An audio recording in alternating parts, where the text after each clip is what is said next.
الحسام واليراء لا الكلام والنزاع ربنا مجدنا I'm a research associate at Center for Islam and Global Affairs at Sabah al-Din Zain University. I would like to welcome you again to our third session. This session will be moderated by my colleague, Wais Khan.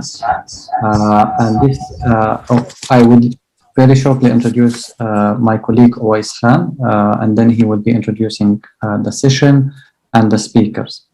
Mr. Wais Khan is a senior research associate at Center for Islam and Global Affairs. And he is also a PhD candidate at Department of Religion at the Syracuse University in the US. Wais, the floor is yours. Thank you very much, Fadi. Assalamu alaikum. Alhamdulillah. Wassalatu wassalam ala Rasulullah. I want to introduce a very exciting and stacked panel of Anglo-Americans. Seems like representatives from both UK and US, but the scholars here are from all over the world. We will be discussing the issue of the dialectics between Zionist settler colonialism, racism, and Palestinian decolonization. First, I would like to introduce Professor Joseph Massad. He is a professor of modern Arab politics and intellectual history at Columbia University.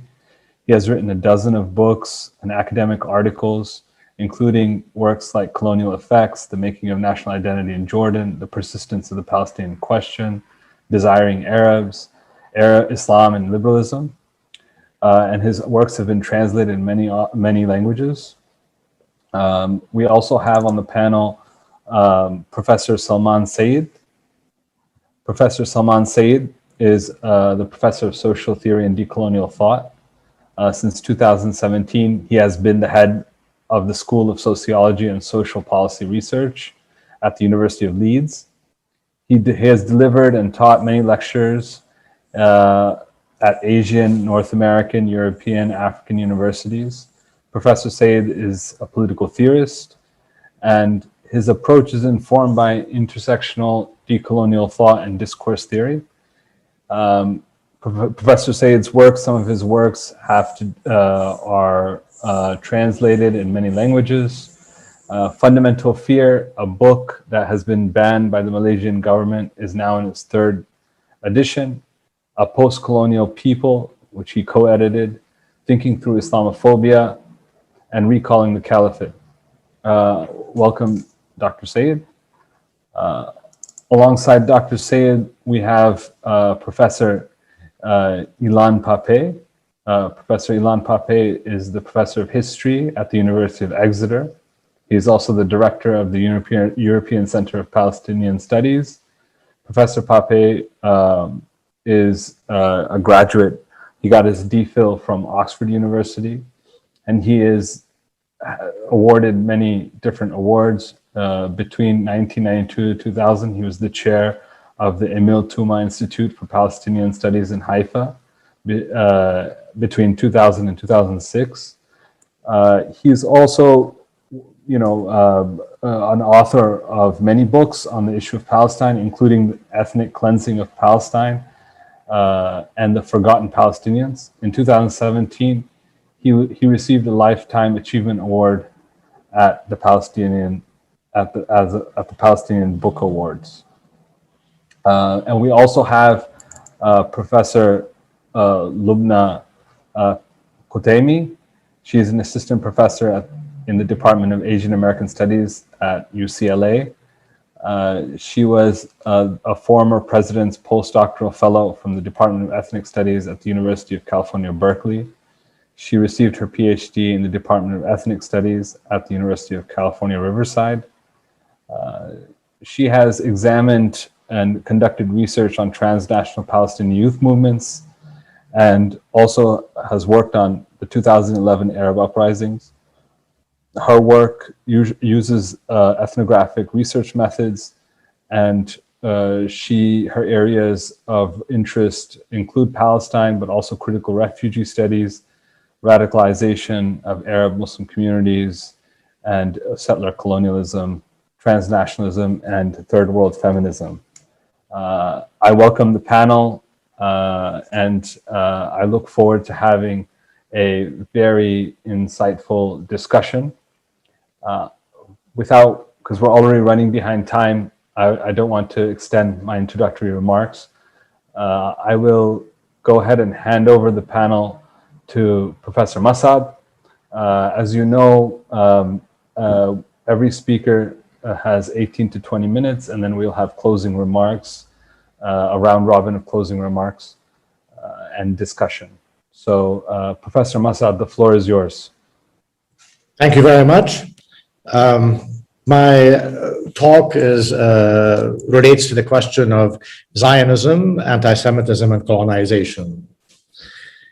In his 1896 pamphlet, The State of the Jews, the founder of the Zionist movement, Theodor Herzl, insisted that his movement sought a solution to the predicament of poor East European Jews languishing in poverty and increasingly targeted by anti-Jewish bigots. He explained that his solution would benefit the Jewish bourgeoisie and the rising Jewish middle classes of Western Europe, as well as the poor West European Christians who opposed East European Jewish immigration to Western Europe. Herzl also argued that Jewish settler colonialism accorded with the demands of European anti-Semites who wanted to get rid of Jews, and that it would help European imperial countries by being an allied colony. He famously declared, and I quote, "We should form a portion of the rampart of Europe against Asia, an outpost of civilization as opposed to barbarism," unquote. Herzl was clear that his solution would not be at the expense of white European Christians, but at the expense of the natives of the Americas or Asia. As Herzl was hardly an innovative thinker, where did his scheme of an alliance between the Zionists, the anti-Semites, Imperial Europe, and the West European Jewish bourgeoisie originate? The early idea that linked Jewish settler colonization and anti-Semitism, in fact, first emerged in France in the second half of the 18th century, and it was soon adopted by Imperial Russia, Christian Zionists, and anti-Semites across Europe, from Britain to France to Germany. Western and Northern European countries used the settler colonization of the Americas, Oceania, Southern Africa, and Indonesia since the 16th century as an exit for their poor Christian populations at the expense of Native Americans, Oceanians, Africans, and Asians, as the poor colonists aided their countries of origin in building global empires. It was, however, the German Lutheran Catherine the Great, who had converted to Russian Orthodoxy to become Tsarina, who invited non-Russians in 1762, except Jews, to resettle many of the so-called empty spaces recently conquered by Russia, mostly in the southern areas of the Ukraine and northern areas of the conquered Ottoman lands, renamed New Russia, but also the Asian expanse, including Siberia. A year later, in 1763, Catherine issued a new decree that no longer barred Jews from becoming colonists of the empty Russian steppe. Many financial incentives were offered to the colonists. By 1804, the Russian government issued an edict for the regulation of the Jews, which promised 10 years of subsidies and tax exemptions to those among Russia's Jews willing to undertake settler colonization. In accordance with Tsar Alexander's Committee for the Organization of Jewish Life, which considered the poverty of the Jews in general as resulting from their so-called moral habits and lack of useful pursuits, as he put it, Jews would be improved, the government decided, through becoming colonist farmers and agriculturalists. Agricultural colonization, the government also argued, would inculcate the Jews with, quote, independent physical labor, and thus increase their so-called utility. Similar ideas informed the Russian campaign in the same period to sedentarize the conquered Asian Muslim pastoralists through agricultural settler colonization since the last decades of the 18th century onwards. Ideas about the productivity of physical labor were not invented by the Tsars, but rather imported from France. The idea that agricultural labor rather than trade is the most productive human economic activity was the brainchild of the French physiocrats at the height of the Enlightenment. The physiocrats, in contrast to the earlier mercantilists, had argued from the 1760s to the 1790s that only agricultural labor and not trade created wealth. The physiocrats' denial that any of the traditional Jewish trades, quote unquote, were economically useful were used by the leftist deputy from Alsace to oppose Jewish emancipation during the French Revolution. The 19th century French Jewish historian Bernard Lazare followed the trajectory of these ideas from the physiocrats of the 18th century to the anti-Semites of the second half of the 19th century, especially on the relationship between land and agricultural labor on the one hand and sovereignty on the other. I quote him, "We find this idea that only the man who possesses land has a fatherland, or patrie in French, adopted by the anti-Semites of today, which is why they refuse to accord Jews the status of citizen." Lazare adds that as anti-Semitism was the expression of agrarian protectionist capital against commercial and industrial capital, which the Jews represented for the land protectionists. By 1810, 10,000 landless Jews from Byelorussia and Lithuania were dispatched to the Kherson province on the Black Sea. The colonization effort was not successful economically, but the Russian government decided that Jewish settlers, quote, are more deserving than other colonists of the government's benevolent attention.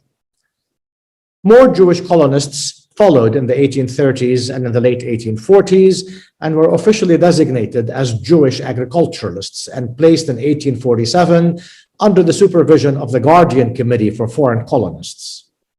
By mid-century, Russian Jews began also to colonize Siberia as agricultural settlers. The anti-Semitic idea that Jews were not productive was soon linked to the religious tradition of Protestant millenarians who, like the Russian Tsars, would also adopt physiocratic ideas. The story of the Protestant colonization of Palestine in the 19th century would be the harbinger of Jewish Zionist colonization of the country in the 20th century. And Russia, Russian Jews, and Britain and its Anglican missionaries would have a large role to play in what unfolded. Palestine was different from the other territories Europe colonized, as it seemed to indicate to all Christian and Jewish Europeans, especially the Protestants, but also to enlightened secularists, the birthplace of their religion and culture. In that, Palestine resembled only Greece in importance, which also functioned as the place of imagined origins for enlightened European culture. Unlike the modern Greeks, however, about whom the enlightened European debate on whether they were primitive Christianized Slavs or the degraded descendants of Socrates, Aristotle, and Alexander, was settled in favor of the latter view.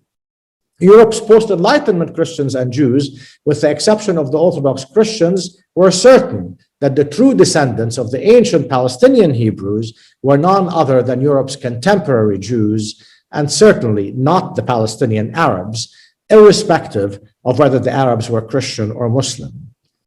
That Europe's Jews, like its Christians, were converts to these two Palestinian religions seemed immaterial. Palestine was colonized gradually over a century, from the early 19th century until its fall in the hands of the British during World War I. Its colonization began with the Protestant missionaries, followed by the European consulates, then came the European colonists, Protestants and then Jews, and finally imperial invasion and occupation. Unlike in other parts of the world where Protestant missionaries were forerunners of later settler colonization, in Palestine, they were its very sponsors and ideologues. For the Protestants, Palestine and the Jews would become central to the idea of salvation and the second coming of Jesus Christ since the inception of the Protestant Reformation. No longer considering the Jews as another church, nor another religious confession, the Protestants began in the 16th century to refer to them as a nation.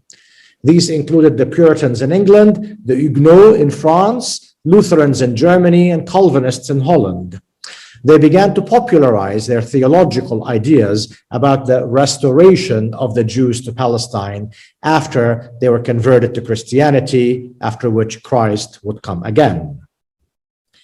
Basing himself on French Huguenot's Calvinist ideas, Napoleon Bonaparte, during his 1799 invasion of Palestine, called on European Jews, the rightful heirs of Palestine as he called them, to conquer your own patrimony. By the second half of the 19th century, French imperial and secular and Christian interest in Jewish restoration intensified.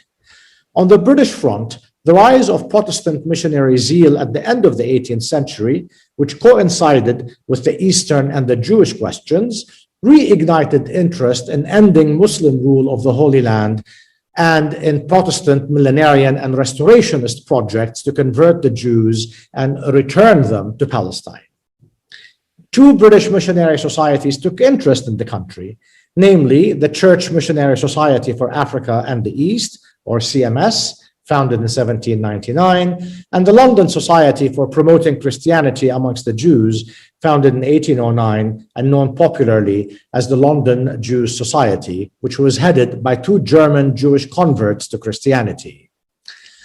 In line with physiocratic ideas and similar to the ongoing Tsarist agricultural colonies for Jews in southern Russia, American Protestant millenarians and restorationists came and established farming colonies in the Palestinian city of Jaffa and hoped to convert the Jews and teach them farming, though they found them to be, and I quote, lazy and resistant to conversion. This included the Dixon's colony and the Adams colony, established in the 1850s and 1860s. German Protestant evangelical colonists, calling themselves the Templars, would soon follow in their footsteps and establish a dozen agricultural colonies in Palestine. In addition to the Protestant Zionists, a few West European wealthy Jews began to interest themselves in East European Jewish settler colonization. As early as 1839, the British Jewish philanthropist, Sir Moses Montefiore, set up the Fund for the Cultivation of the Land in Palestine by the Jews and was interested in establishing farms for foreign Jews whom he hoped could come to Palestine rather than go to New South Wales or Canada, as he put it. But unlike Montefiore, the West European Jewish bourgeoisie would not come fully on board of Jewish settler colonialism until the last third of the century. Meanwhile, Britain established its consulate in Jerusalem in 1838, and with the support of the London Jewish Society, built the first Protestant church in the city, indeed in the Ottoman Empire, which it consecrated in 1849.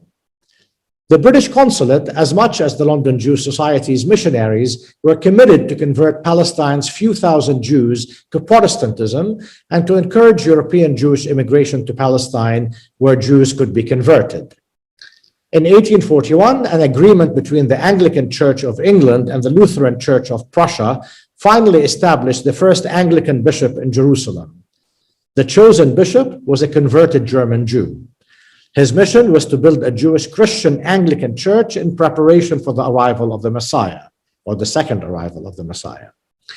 In the tradition of European Gentile ideas of making Jews productive through agricultural labor, the British evangelical Protestant consul in Jerusalem, James Finn, employed 100 Russian Jews in farming a plot of land he purchased outside the gates in Jerusalem, to the consternation of the local rabbis who justifiably feared he planned to convert them. In 1874, a new British Protestant millenarian group called British Israelites sponsored the Syrian and Palestine Colonization Society, whose objective was to fund Jewish agricultural colonization.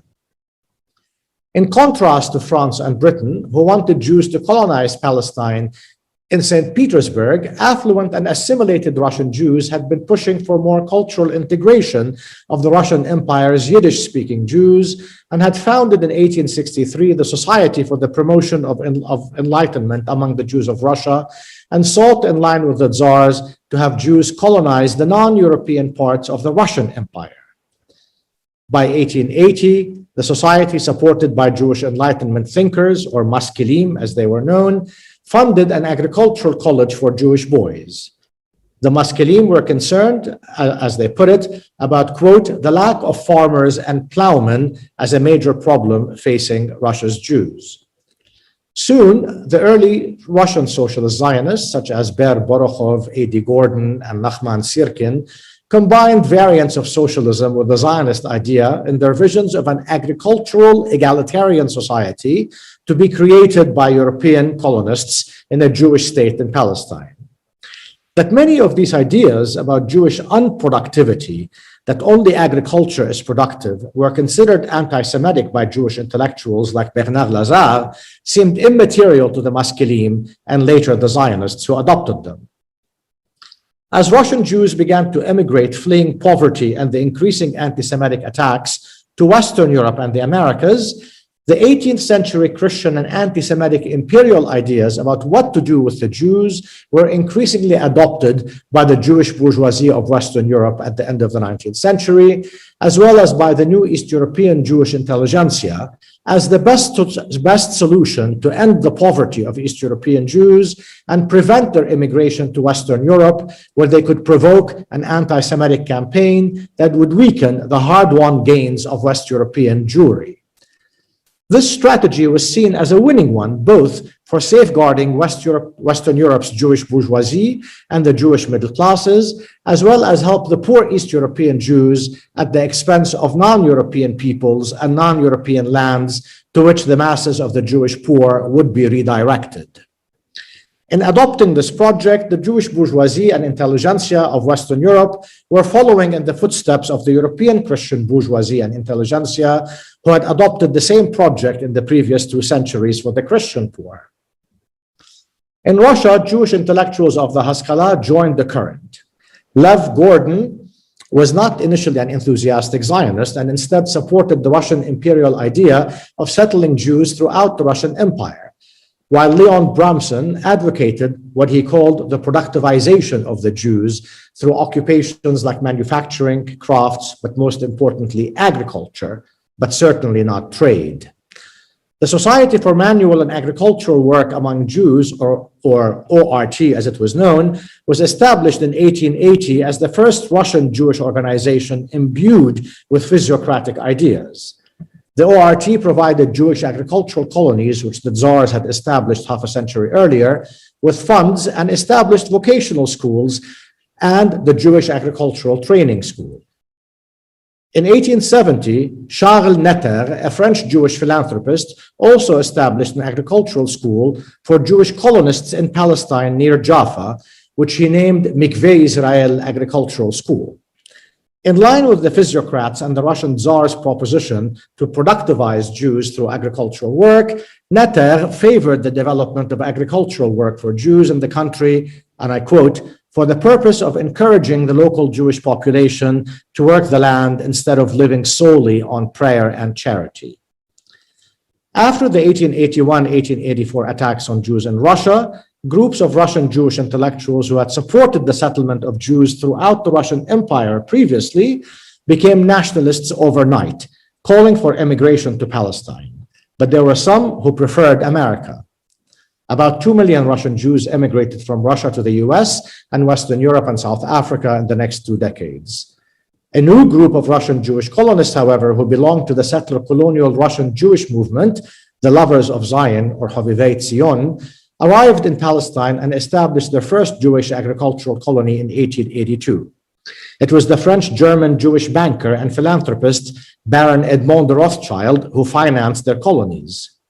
Meanwhile, the Jewish population of Palestine, which numbered about 8,000 people in 1840, half of whom were indigenized Sephardi Jews and the other half Russian colonists, and they lived at the time amongst 340,000 Palestinian Arabs, their numbers had increased from 8,000 to 27,000 by 1882 due to Russian Jewish immigration. In 1890, the movement registered in Russia under the name the Society for the Support of Jewish Farmers and Artisans in Syria and Palestine, and was headed by the Russian Jewish doctor and activist Leo Pinsker, author of the famous 1882 book, Auto-Emancipation.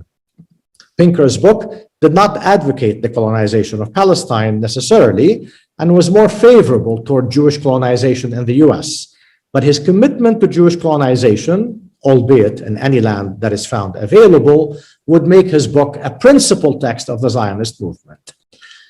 If Hovevei Tzion limited their colonial project to Palestine, in 1891, the German-French Jewish financier and philanthropist, Baron Maurice de Hirsch, founded the Jewish Colonization Association with the aim of funding Jewish agricultural colonies for Russian Jews inside Russia and around the world, especially in the Americas. The JCA established 14 agricultural Jewish colonies in Argentina and Brazil between 1891 and 1936, and founded the Jewish Agricultural Society in the US, which helped move Jewish colonists from the East Coast to the US inland. During the first decade of the 20th century, the Jewish Colonization Association also established colonies in Turkey, including in Smyrna and elsewhere in Anatolia. It would also take over Rothschild's Palestine colonies in 1896 and expand them. When Arthur Balfour's government was working to ban East European Jewish immigration to Britain in the first years of the 20th century, it was Theodore Herzl who was invited to testify before a British parliamentary committee, where he agreed with the anti-Semites opposing Jewish immigration, but on condition that Britain help secure Palestine as a destination for Jewish immigrants where they could become colonial settlers. It was in the light of Herzl's recommendation that Balfour passed his 1905 Aliens Act that banned Jewish immigration, for which he was legitimately condemned by British Jews as an anti-Semite. But it was the same Balfour who in 1917 issued his declaration that Britain would become the main sponsor of Jewish settler colonization in Palestine. That Herzl understood well that his Jewish colonial settler project would be supported by the anti-Semites, as well as the Jewish bourgeoisie of Western Europe and the imperial countries who all wanted to get rid of poor East European Jews, was therefore not based on some genius analysis, but on close observation of this history. When Herzl founded the Zionist movement, he understood that movement's strategy was to create a more formal coalition of these three groups to bring about the realization of this project, namely ridding Europe of its Jewish poor at the expense of non-European lands and peoples. The project for a Jewish state, I am done, I have to line. Thank you, sorry. The project for a Jewish state, he explained, would benefit not only the poor Jews who will heed it, but also Christian and assimilated Jews, rich and the middle class. Assimilated Jews who he told us will no longer have to be bothered by the poor Jews who might become revolutionary, and the Christians will benefit by filling the place the Jews evacuated. He insisted, and I quote him, "The governments of all countries scourged by anti-Semitism will be keenly interested in assisting us to obtain the sovereignty we want." And he unapologetically added that the anti-Semites will become our most dependable friends, the anti-Semitic countries our allies. Thus was born the alliance between European anti-Semitism, European colonialism, and the Zionist movement, an alliance that has persisted unhindered to the present. Thank you. Thank you very much, Professor Massad. My apologies to all the panelists if I have to interrupt what you're saying. It's hard over this kind of medium to remind participants. So my apologies again. The next, I want to invite Professor Salman Sayed. Before he comes on, I want to remind all those who are watching live on YouTube that you can forward your messages or your comments or your questions. You can post them live, and I will forward them to the participants and get answers that way during the discussion time. Professor Salman Sayed, the floor is yours.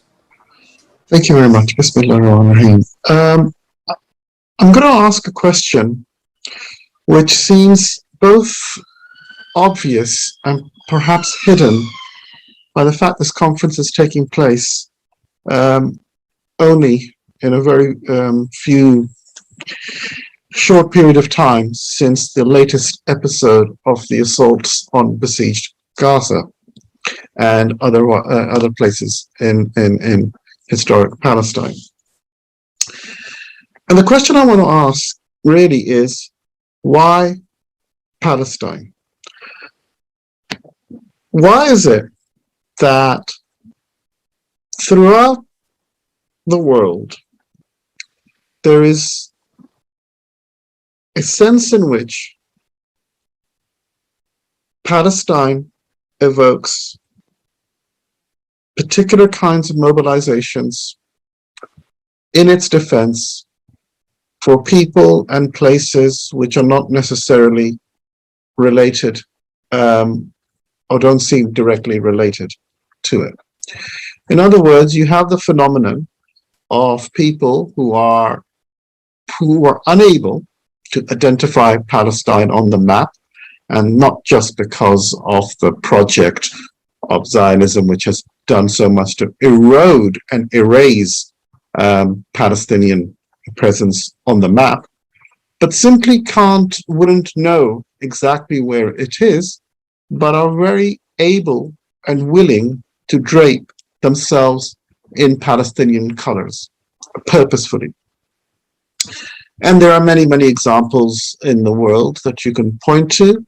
But the one that always strikes me is this in the part of Britain where I work. There's a city very close by, Bradford, and where you often get, during especially periods of this kind of intense confrontation between the Israeli occupation and the Palestinian people, many people coloring their cars in Palestinian colors, wearing the Palestinian colors, who are by no understanding would consider to be Palestinian. They are at the most likely to be Kashmiri, but they're certainly not Palestinian.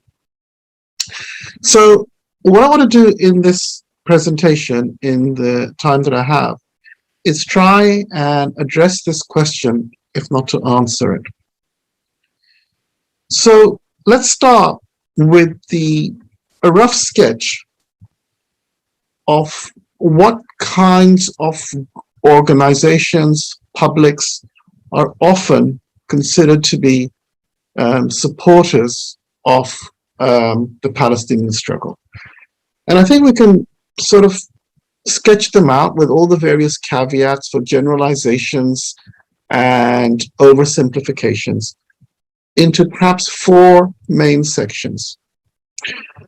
There are those of the left who support Palestine and have done so vigorously. Of course, there's also another left which is pro-Zionist, but there is also a section of the left which is anti-Zionist. And you can often find their presence in those demonstrations, in the activism for Palestinian rights. They are the various forms of anti-colonial nationalism, including Arab nationalism, but other forms of nationalism in many parts of the world, who also seem keen to be supporting Palestinian people and Palestinian struggle for justice. And there is, of course, the Palestinian diaspora in many, many parts of the world. Seems to be often almost naturally to be involved in raising the consciousness, continuing to working around the clock for Palestinian justice. And then there are Muslims, from Trinidad and Tobago to Indonesia. Most Muslims, most of the time, have a common sense which narrates the story of Palestine through an anti-Zionist lens. So if you look at these four groups or four positions, I don't think you'll find necessarily a common thread. And in fact, in many areas, you could say that they may oppose each other and they may disagree with each other. But despite that, I think it's possible to locate a family resemblance, a family of traits which overlap with each other if not continuously, but in different ways and different configurations, to produce this constituency in favor of Palestinian rights. And what I'm going to do in the next section of my talk is really to try and analyze and sketch out this constituency, this coalition, and try and explain some of the reasons for its formation. To do this, I'm going to start by paraphrasing something that Hatem Maizan wrote, and that is, Palestine is something colonial. And you've seen with Professor Massad's eloquent presentation just now, giving some of the kind of historical depth and details around that colonial relationship. But I want to ask a perhaps simpler question, and that is, what does it mean to talk about Palestine being colonial? What is colonial?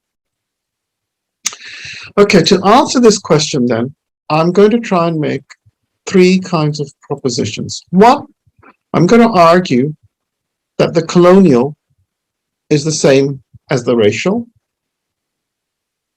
I'm going to suggest that Islamophobia is a type of racism.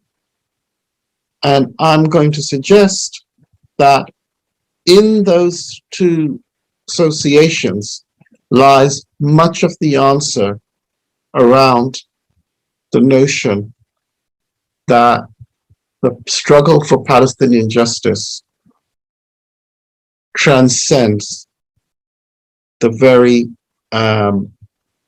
local or particularities of the situation of the Palestinians in the in occupation and throughout the world. Okay, so conventional historiography makes a distinction between colonialism and racism. And it's always fascinated me, what is the reason for this distinction?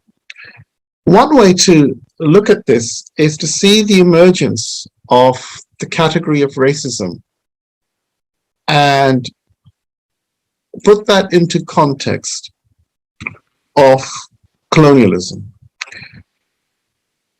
Racism as a concept emerges in the 1930s to describe what Nazi Germany is doing to its predominantly Jewish and Roma populations inside Europe. But the Nazis are very, very clear of what they're trying to do.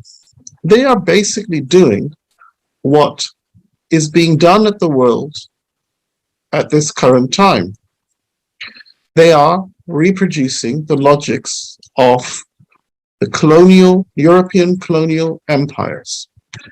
France, Britain, the Netherlands, they all have colonial empires, just to name a few, which have segregation, which have a kind of system of racialized, what we would call racialized hierarchies, which separate the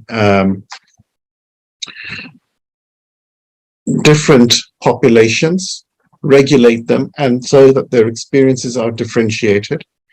They have sort of almost a kind of a violence and violations are ordinarily conducted against those populations. They have laws which regulate relations between those populations. All of these systems are already in play. And when you look at the literature of the Nazism, including, for example, Hitler and Himmler, etc., they are quite clear that what they want to do, for example, is recreate the British Empire in the heart of Europe. Given all of that, why is it that we need a category called racism? If there is already a category, or there's already a description of something called colonialism, which reproduces does the same thing. Now, my argument is this, that the reason why racism emerges as a category is to preserve the distinction between what is considered to be European and non-European, which is one of the founding distinctions of the colonial order. So what this does is create two names for similar processes, but in doing so, it fragments the notion and the possibility of certain kinds of resistances. So by calling racism as something that happens in the interior of nation states, and then colonialism is something that happens outside Europe, you are able to preserve that distinction between European and non-European.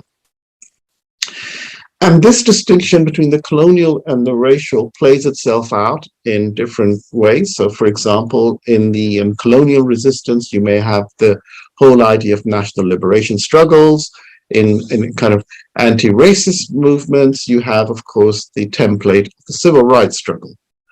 Now, paradoxically, anti-colonialism or struggles for national liberation and civil rights struggles or anti-racist struggles are the most powerful when they are conducted jointly.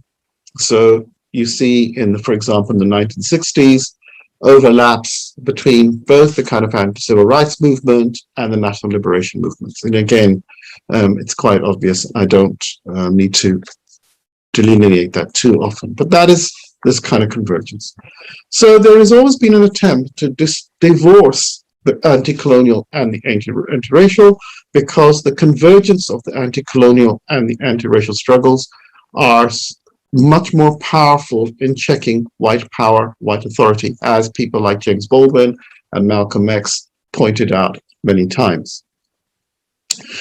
Now, into this expression, you bring into the category of Islamophobia, which I would argue is a type of racism that targets expressions of Muslimness, whether there's people are actual Muslims or whatever that may mean, or inactual Muslims. It's a question about Muslimness, whether they seem to be presented as Muslims. But when we say Islamophobia is a type of racism, we also mean then Islamophobia is also a type of colonialism. And another way of thinking about Islamophobia is to see it as a system for the production of Palestinianization of Muslimness.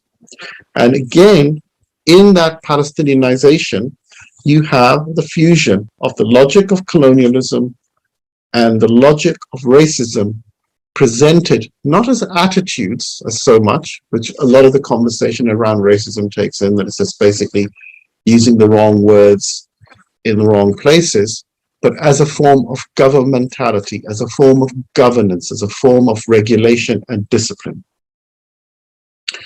Okay, so what my argument here is this, that what you see in the currently with Islamophobia is a reigniting, a refusing of the logics which transcend the national, i.e., therefore they cannot be contained as being racial.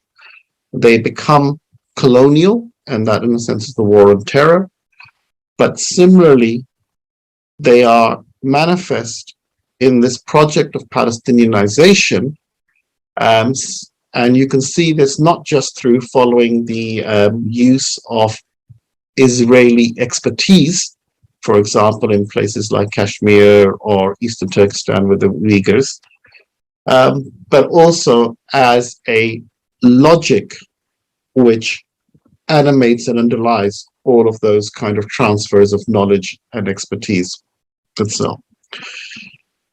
Okay, the third point that the final point I suppose I want to get to is the world that we live in is a product of a colonial racial world making.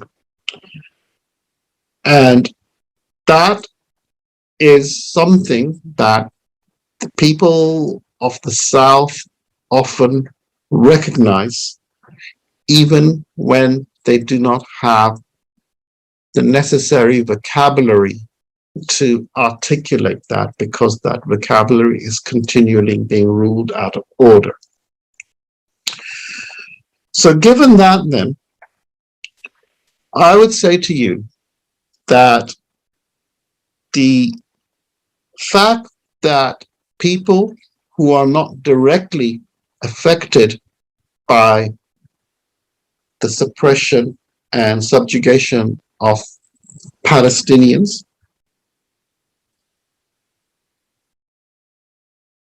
but still champion Palestinian rights are themselves demonstrating what Gramsci would call movement from the particular to the universal. In other words, what they're demonstrating is the politicization of Palestinian rights. So Palestine then becomes a reminder of the colonial racial makeup of the world. And this is why we cannot imagine a decolonized world in which Palestine is not free. As long as Palestine is not free, we know that we are still living in a world which is locked into these colonial racial logics, even if we are being deprived of a vocabulary to articulate these forcefully, publicly, and continuously. I'll end at this point. Thank you very much, Professor Sayed. I would like to hand over the mic to Professor Pape. Before I do that, again, I'd like to remind people that you on YouTube to post your questions and comments to Professor Sayed and Professor Masad's talk. We will be having a discussion afterwards where your questions will be forwarded to the respective speakers. Professor Pape. Hello, can you hear me? Yes, we can hear you. You can. Thank you. Thank you for inviting me for this second international conference on Palestine. I participated in the first one, and so far I found the second one as good and as informative and inspiring as the first one. I have two difficult tasks. One is to follow the fantastic scholarly contribution by my two predecessors. And secondly, I was asked to talk about the future as an historian, which means that I have to, in a way, remove my scholarly hat and put on more my activist hat. But I'm very happy to rise to the challenge, hopefully in a way that would not be too repetitive, given the very profound analysis we had before. And I've written, of course, this in notes before I heard the two respective panelists, and you might find some intersections, inevitable intersection with what they have said. I will talk about, and I was asked to talk about, the importance and relevance of concepts such as settler colonialism, racism, decolonization, and resistance for the future. And I would like, in particular, to talk about settler colonialism, racism, decolonization, and resistance within a framework that suggests some possible developments in the near future and the more distant future that should be taken with a modicum of hesitation, given the fact that I'm trying to identify existing trends rather than predicting new ones. But I hope I am detecting correctly some of the trends and undercurrents and processes that we are living through, and that you will find at least some of my ideas of how they might mature, or rather should mature, of any interest. Let me start with settler colonialism. It began, as was already mentioned, I think, settler colonialism is a paradigm with which scholars and activists analyze the Zionist movement and the Zionist project and later the State of Israel.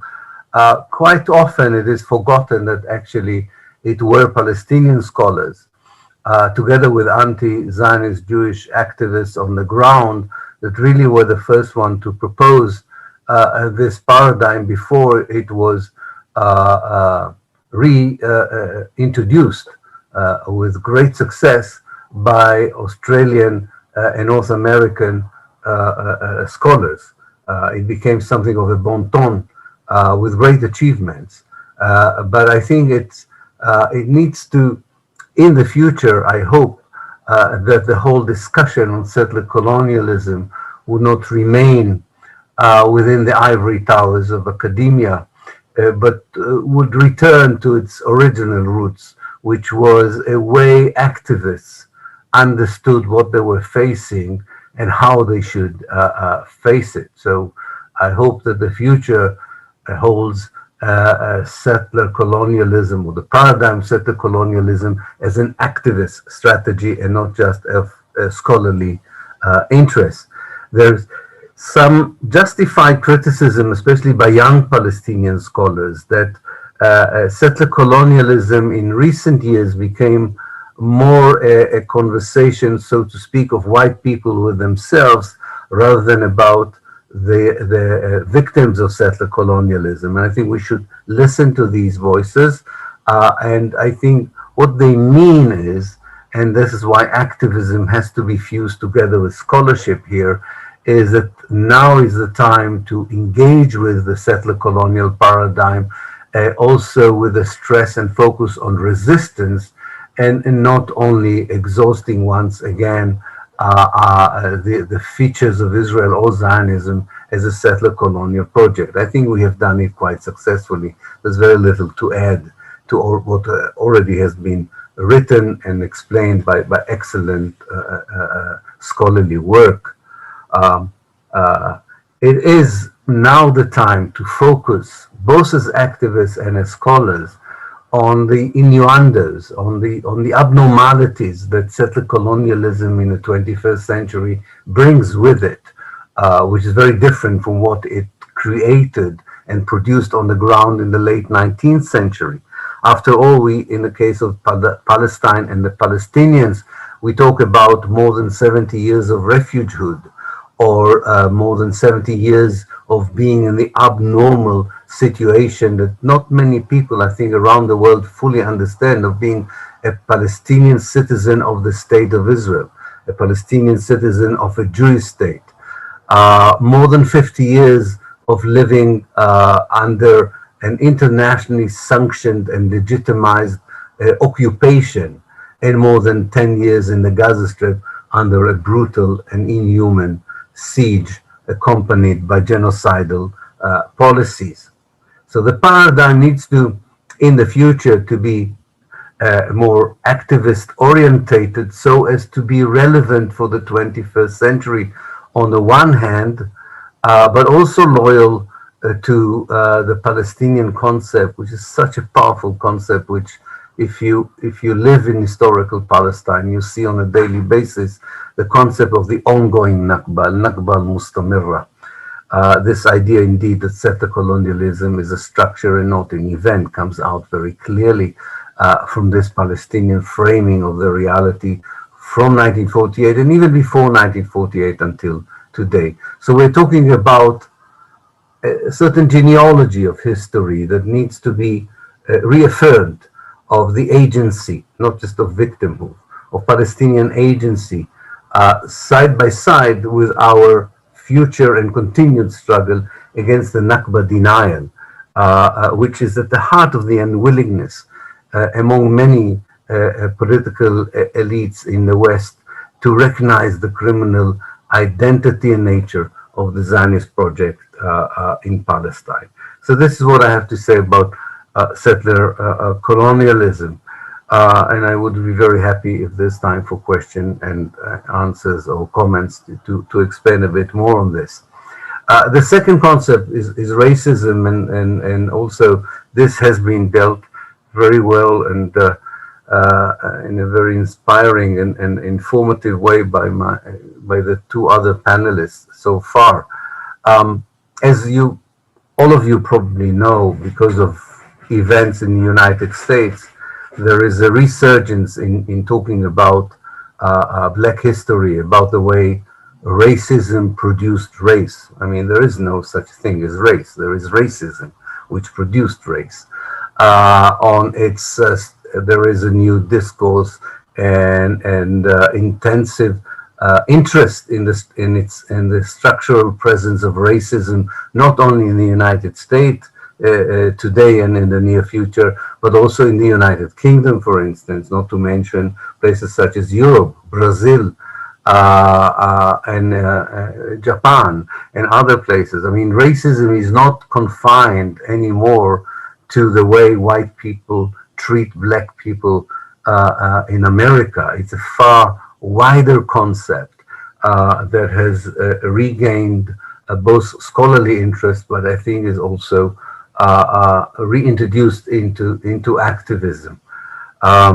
If you think about Britain, for instance, and you recall the works of scholars such as Paul Gilroy or Nadine El-Enani, who retell the stories of Black Britain and located along the monumental works already done on African American, you can see how we expand the boundaries of talking about racism beyond the United States in a way that reflects also the possibilities of talking about it when we engage with the issue of Palestine and Israel. So there is a demand, which is not new, but I think has been intensified in recent years for this new genealogy in rewriting a new history of slavery, of the racism against Black people. But still within these very important and very moving and very inspirational, energetic attempt to expand the scope of discussing racism on a global dimension and not just national or even regional, it is still interesting that in 2021, with very few exceptions, the discussion on racism doesn't include Jewish racism. It doesn't include Zionist racism.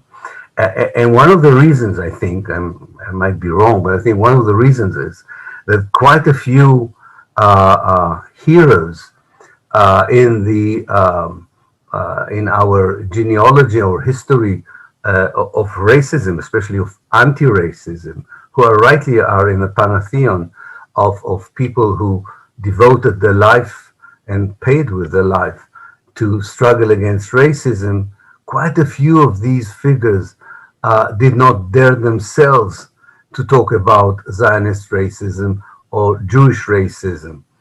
One such person that comes to mind is Martin Luther King, who never dared, who was very economical when it came to criticizing Zionism in Israel. So the conversation on racism is not over. It is reignited. And maybe we should go back to the recognition that African member states revealed in 1975 when they both initiated and supported the famous United Nations resolution equating Zionism with racism.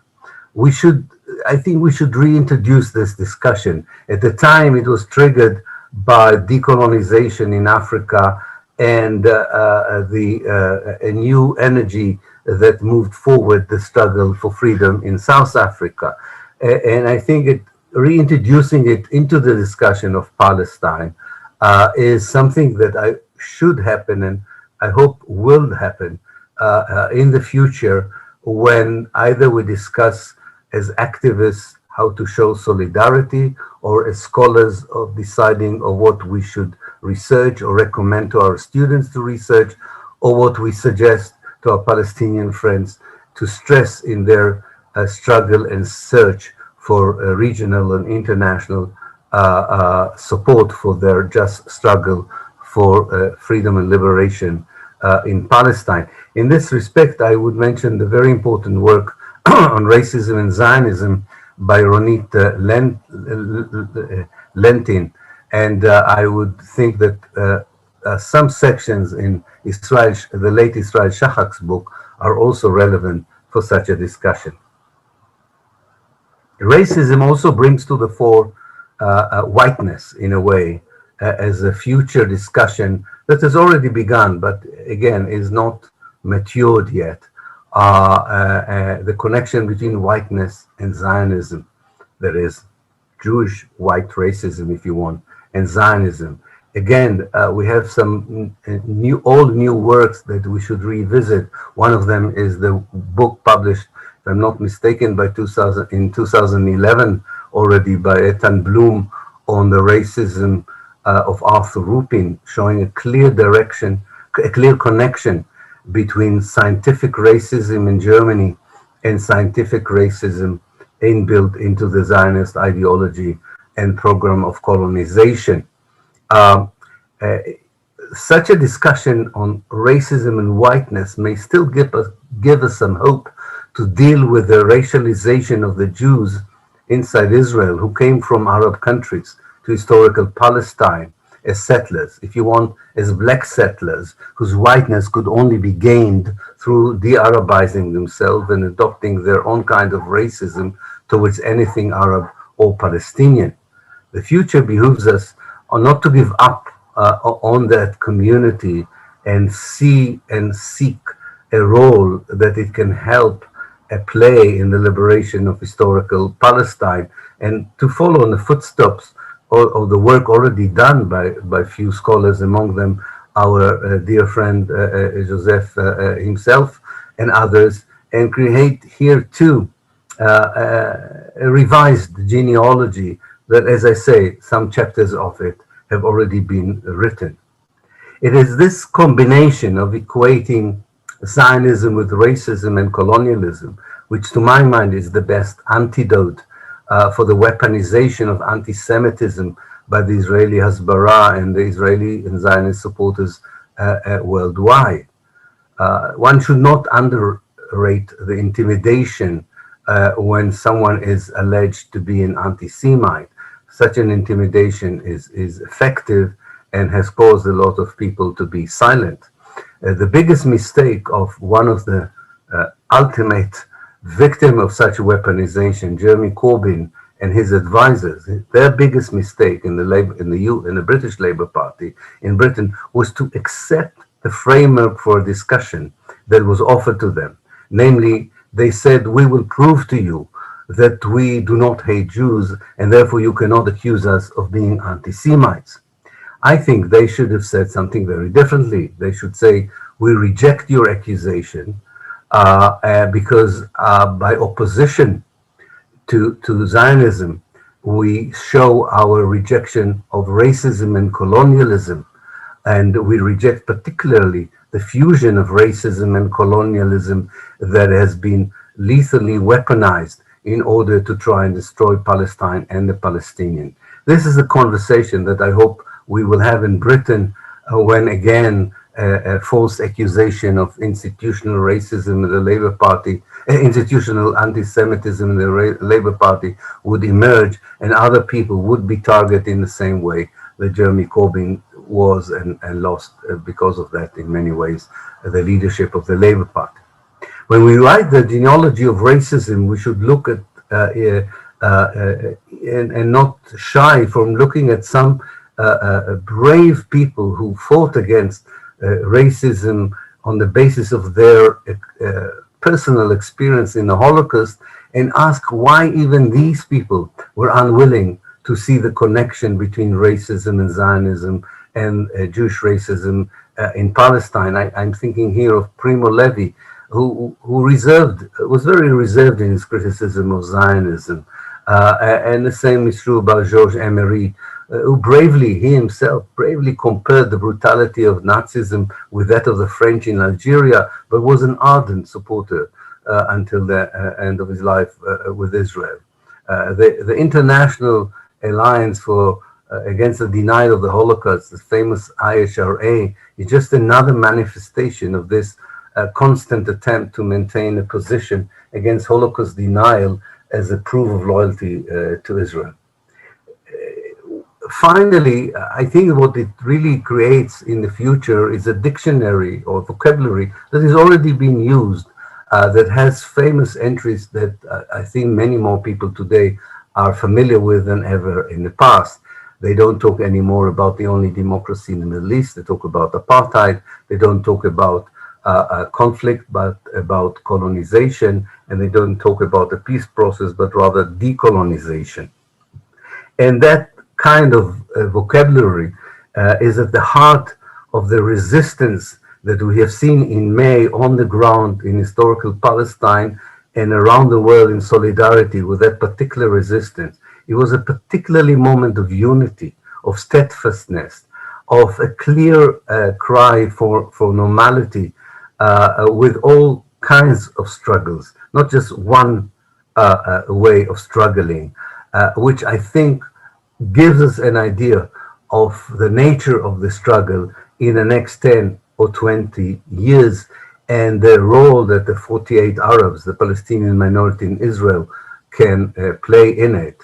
And also hope that this kind of struggle would not only be discussed and be weighed as something to support or something to reject in the West, that it will be the major conversation in the global South to allow us to get away from another period of Pax Americana, a false Pax Americana that President Biden is offering us. The receptacle for all these changes is a unified, authentic, and democratic Palestinian liberation movement that adapts its vision of the future to the 21st century, maybe even considering an ANC model to include some anti-Zionist Jews, because it's very clear to everyone who listens to us that we are not hoping for any change from within Israel.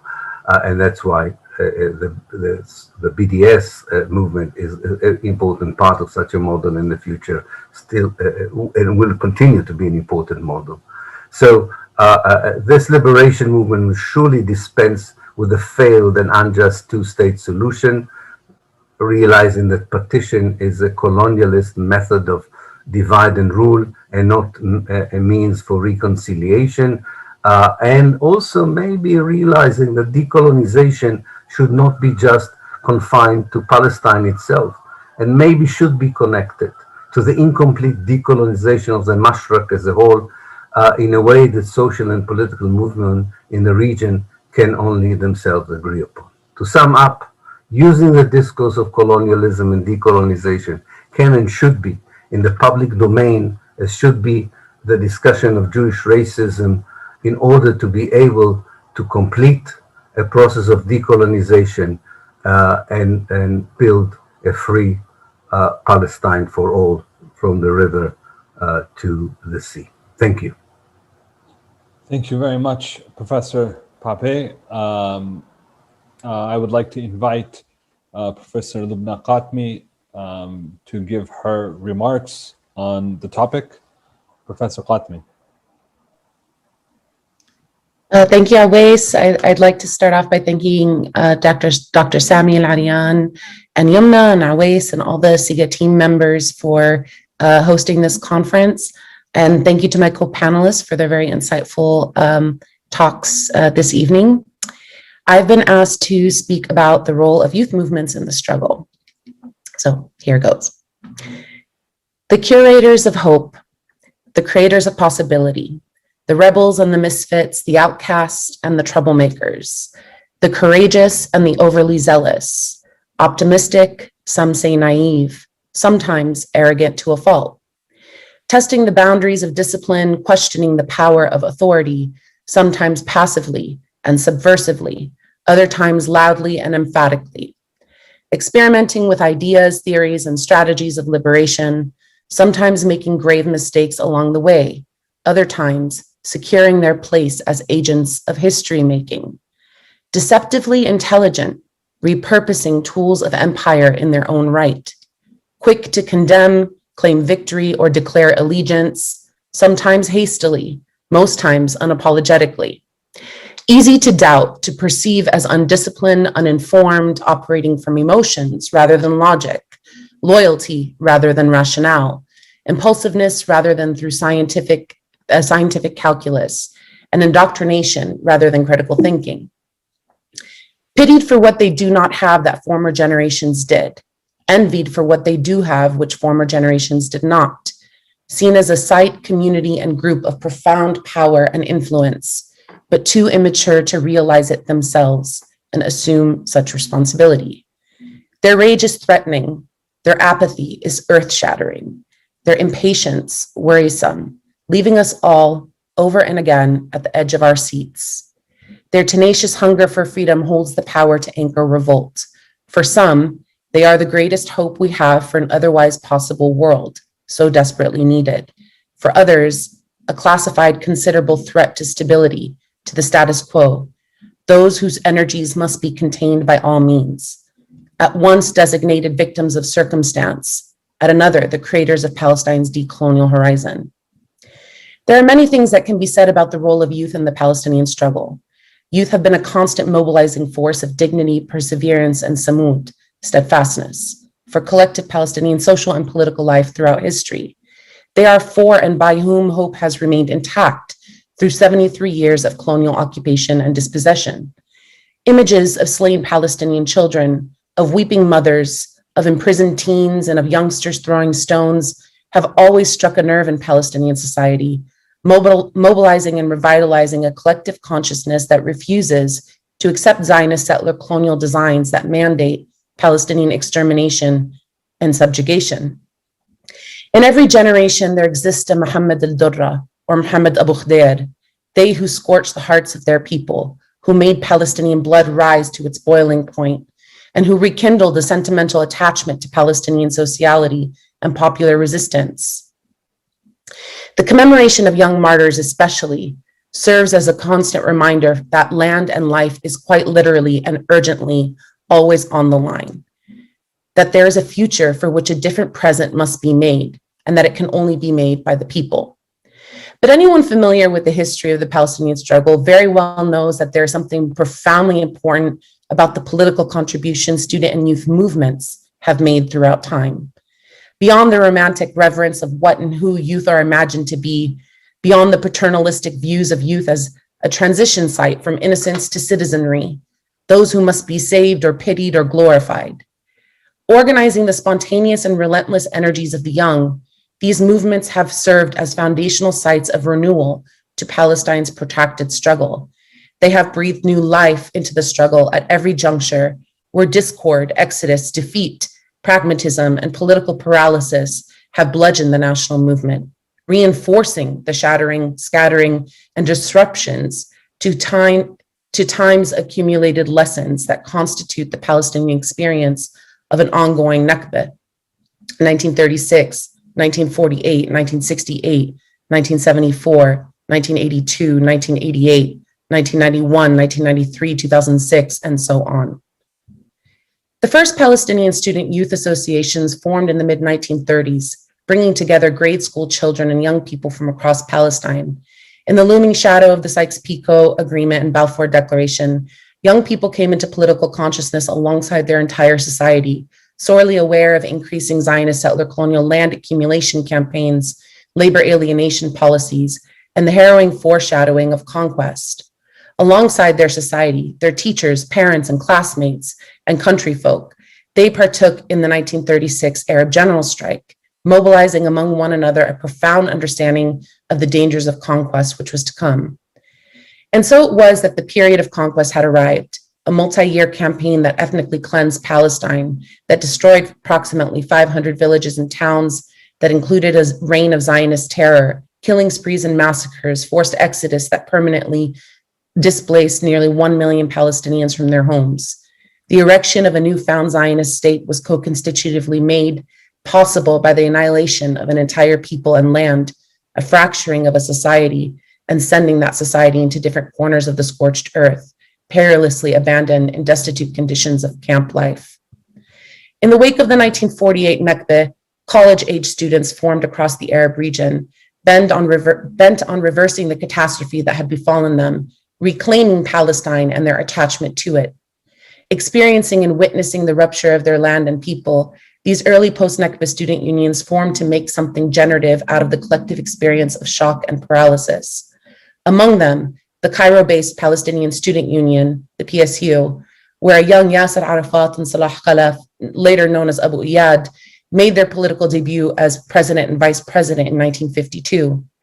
On a parallel front, George Habash assumed position as Secretary General of the Beirut-based Urwa al-Wuthqa. Student unions also formed in Damascus, Amman, and Baghdad, and other cities where Palestinians had ended up as refugees and exiles. In the years that followed the Nakba, Palestinian students engaged in conversations with one another, with Palestinian leaders and their society. These connections which informed their collective understanding of themselves, their enemy, and their future path. Students also experimented with the power within reach, with state powers and international student unions, reading the texts of revolutionary actors embarking on the path of resistance across the region and world. They disseminated such knowledge they had access to as students to their own society.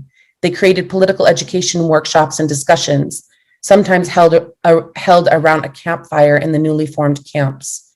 They generated newsletters and magazines to uplift the political consciousness of their own student constituency and their broader community. Naming their conditions, their ambitions, hopes, and strategies, they became vibrant sites of political and intellectual theorizations for liberation.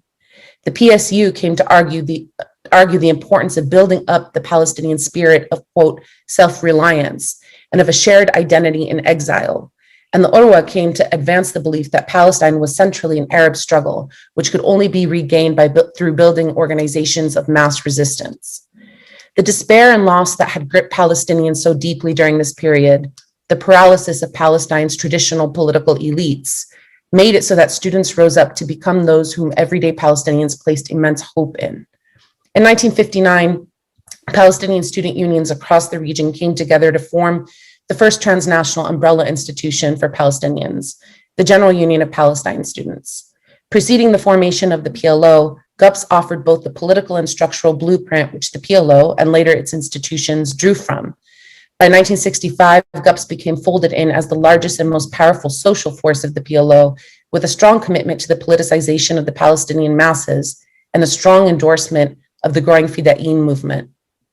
At the same time, newly emergent political cadres, most of whom had emerged from the student movement as their entryway to politics, were accumulating power. By the late 1960s, Palestinians had declared revolution and the rebirth of a society who would no longer passively wait for international actors to secure their rights, freedom, and dignity, but who would claim it for themselves through mass-based resistance. This revolution was indeed 20 years in the making and instructively began with the courage of youth, their tremendous organizational discipline in building out infrastructures for Palestinians scattered across the world to coordinate with one another through shared political vehicles. Their insightful political analysis named the day-to-day realities Palestinians were living through, the grief, pain, and trauma, the hopes and aspirations, the relentless will to, quote, as the PSU put it, put Palestine back on the map. Their theorizations, drawn from the real lived experiences of Palestinians, assign meaning to a political vocabulary that became widely circulated. By the late 1960s, children's associations and clubs were also created, which did the same. Soon, Palestinians collectively understood and named their oppressor, understanding the political, military, and psychological imperatives of Zionist settler colonialism, to erase Palestine from world maps, expunge Palestinian narratives from historic registrars, extinguish Palestinian presence on the land, decimate and demonize Palestinian resistance, and attack Palestinian sociality in all its forms. There are many things that accompanied this era in the Palestinian struggle: tragic mishaps, nationalist egotism, hypermasculine arrogance, factionalist discord and credibility rivalries among one another and with Arab states, and much more. Some of these have been inherited into the Palestinian political culture and landscape today. However, it cannot go unrecognized that youth became a social force capable of breathing new life into the Palestinian struggle during this epoch, making and remaking political sociality, consciousness, norms, vocabulary, and contributing to making a shared identity even while in exile. Student and youth movements have followed a similar calculus in every phase of the Palestinian struggle, assuming the only valid course available to them as occupied and dispossessed people, where their political leadership and movements make grave mistakes or arrive to a critical impasse. The student brigades formed in 1973 were centrally active in Beirut and south of Lebanon, supporting and partaking in the armed struggle alongside and as part of the broader national resistance, establishing a pathway between young people and involvement in political organizing. The formation of the Islamic Palestine Bloc mobilized students throughout the Gaza Strip and West Bank in the 1970s, laying a crucial foundation for the emergence of Hamas as a new political force in the Palestinian arena by the late 1980s. GUPS remained a vibrant site of Palestinian student diasporic organizing during this epoch, communicating Palestinian demands to the international arena, forging internationalist cooperation with the Palestinian struggle through their location in exile.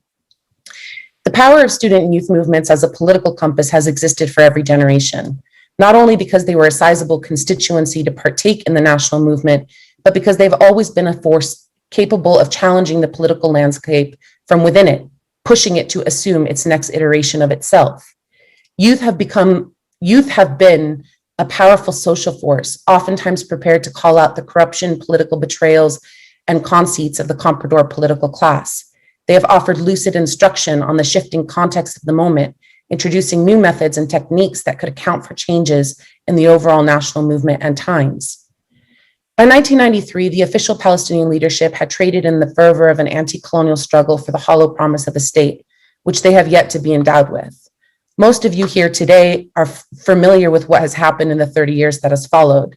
The creation of a political and economic elite in Palestine serving as the gatekeepers to colonial occupation, the amplification of a neoliberal racial capitalism that has paralyzed Palestinians through coercive economic imperial violence, through aid dependency, a transference of popular character of the struggle, organized through unions, associations, and popular committees, into the NGOization of Palestine.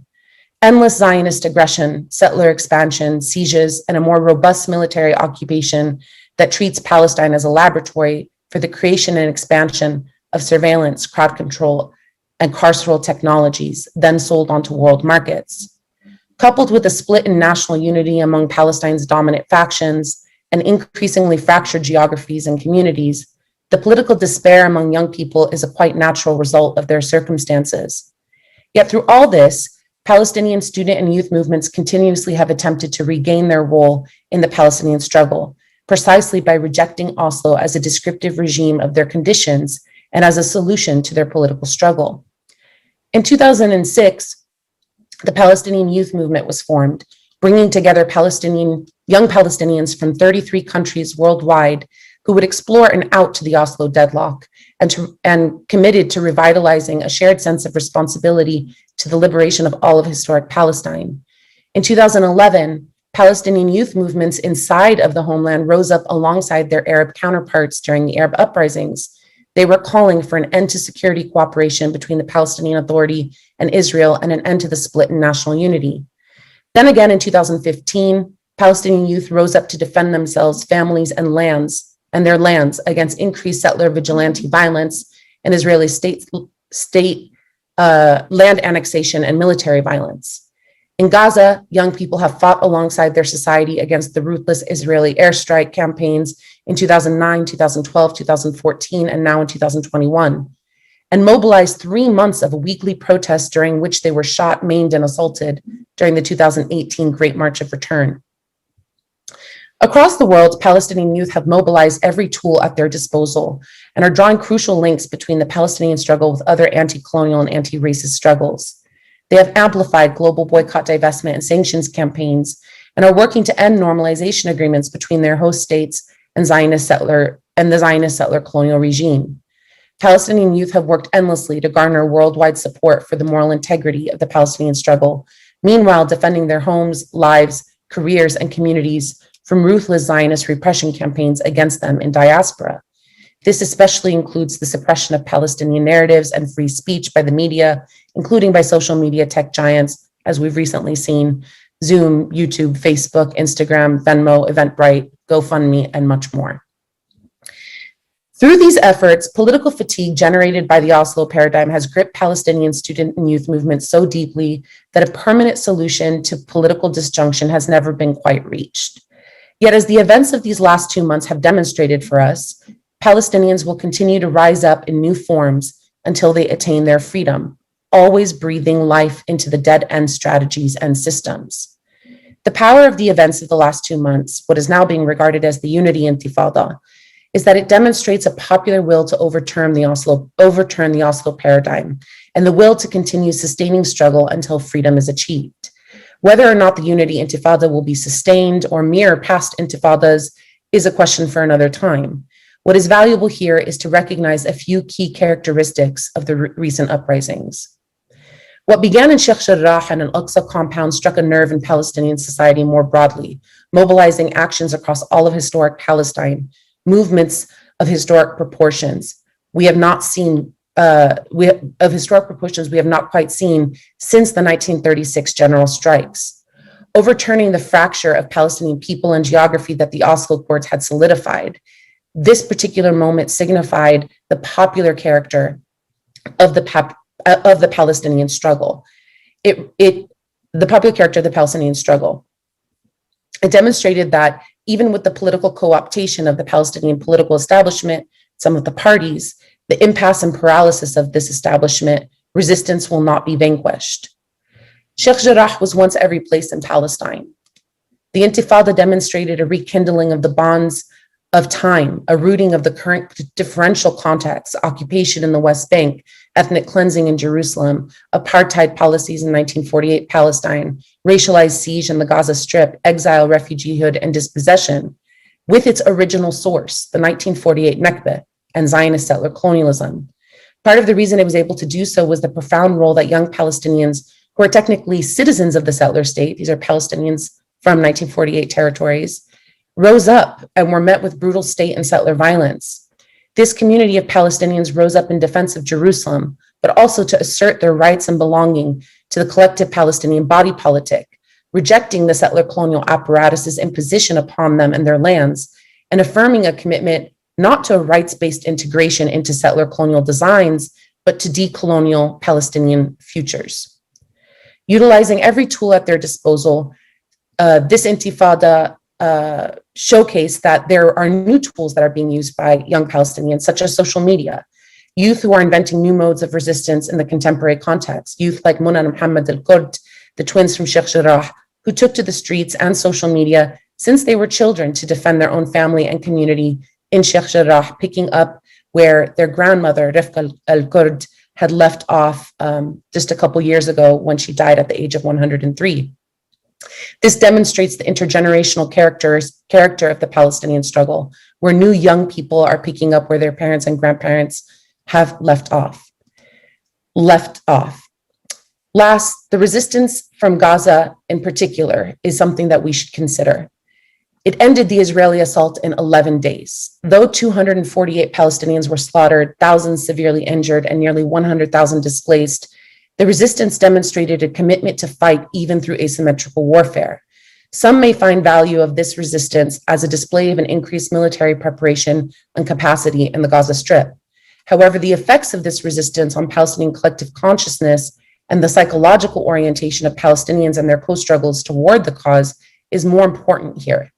Just as with the victory declared at the Battle of Karama in 1968, the recent uprisings have recollectivized the Palestinian struggle and revitalized its mass-based commitment to attainment of freedom, kicking out of place the political despair, hopelessness, and pacification that has gripped Palestinians for so long, and restoring popular commitment to freedom. The Palestinian people and movement has gained a vital lifeline out of the Oslo regime.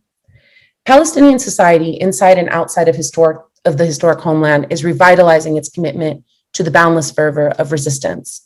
This resistance may take shape in different forms than past phases of revolution and intifadas, and it is bound to experience distinct challenges, maybe more difficult ones.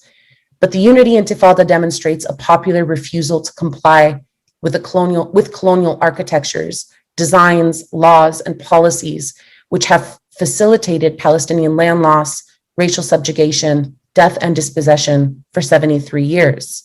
Such refusal instructively will breathe new life into the Palestinian struggle, and it is not only enacted by young people or even by Palestinians alone.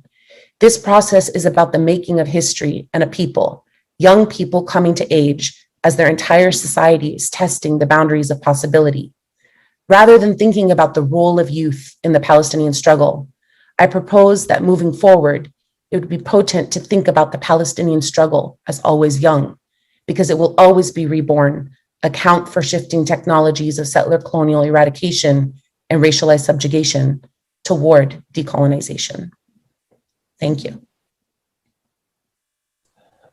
Thank you very much, Professor Kutami. I had mispronounced your name earlier. I was corrected by one of the organizers. I really apologize about that. So we have about 35 minutes for discussion. So I would ask for Professor Pape, Salman Said, and Professor Masad to open their cameras. And also, if you would like to unmute yourselves, because the discussion will be, happening parallel, a little bit more informal than your presented talks.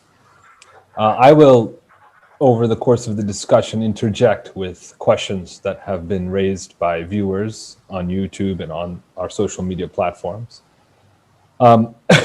Just to start the discussion, one of the things that I wanted to say, just from myself as a moderator, was that what I observed throughout the talks was that the history of settler colonialism in the case of Palestine happened along a number of trajectories, but Professor Masad had explained, especially the role of property driving the desire for land acquisition on behalf of settler communities, both in Palestine and abroad. And then also there was, he had a very distinctive historical narrative about the role that religious and educational institutions played in this process. Also, there was this idea of productivity and unproductivity of the Jewry of Europe and Russia, which was animating this. Now, one of the things that I see as challenging is that under the current situation, that means the neoliberal paradigm, right, in which property ownership and being productive, that means, being employed, and also the religious and educational character, if we keep that aside for a second, but focusing in on the idea of property and productivity. In a neoliberal paradigm, what we have is that, without property ownership in the sense of land, in the classical sense of land, capital is able to penetrate and destroy the earth and populations with just as vigorous violence as would a settler colonial paradigm. And then also we have the issue of like productivity, where we have like the changes to robotics, and we have the changes to more technologically informed productive mechanisms, whereby employment, that means human resources that are then given to production.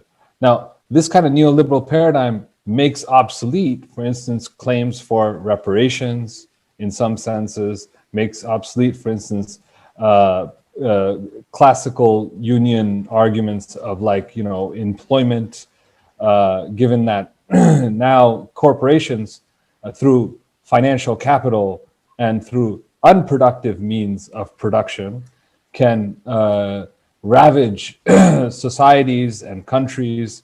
Even Turkey, for instance, under this paradigm, is open to a certain kind of penetration. So how do we make this relevant? Because it seems like now calls for reparations, for instance, in the American case, or calls for employment are no longer working within the logics of the current system. Religious and educationally, there was this distinction in classical liberalism between, things that are of the private or the civil, and then there's things that are of the public and the political. But the state has increasingly become participant in like religious activities. So with the breakdown of the classical religious model and the new neoliberal model, I don't really see how we can articulate a path of resistance.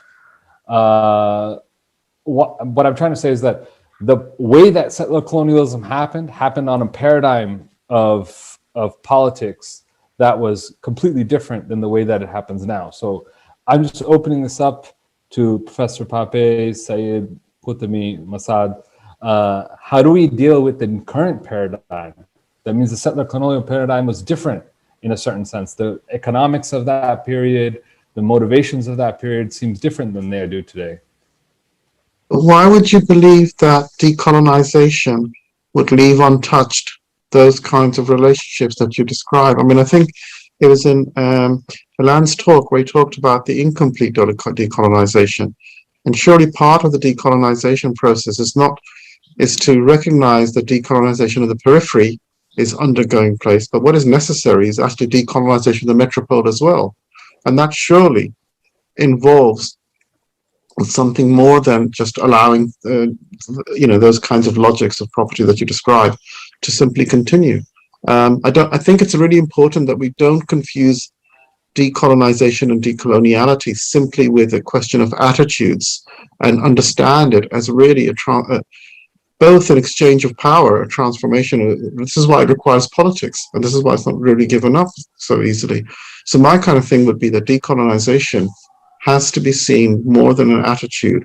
It has to be seen in the sense of that kind of transformational logic around on it, because we start up with the assumption that the reason why we're decolonizing is because the world itself has a particular historical construction as a colonial racialized space.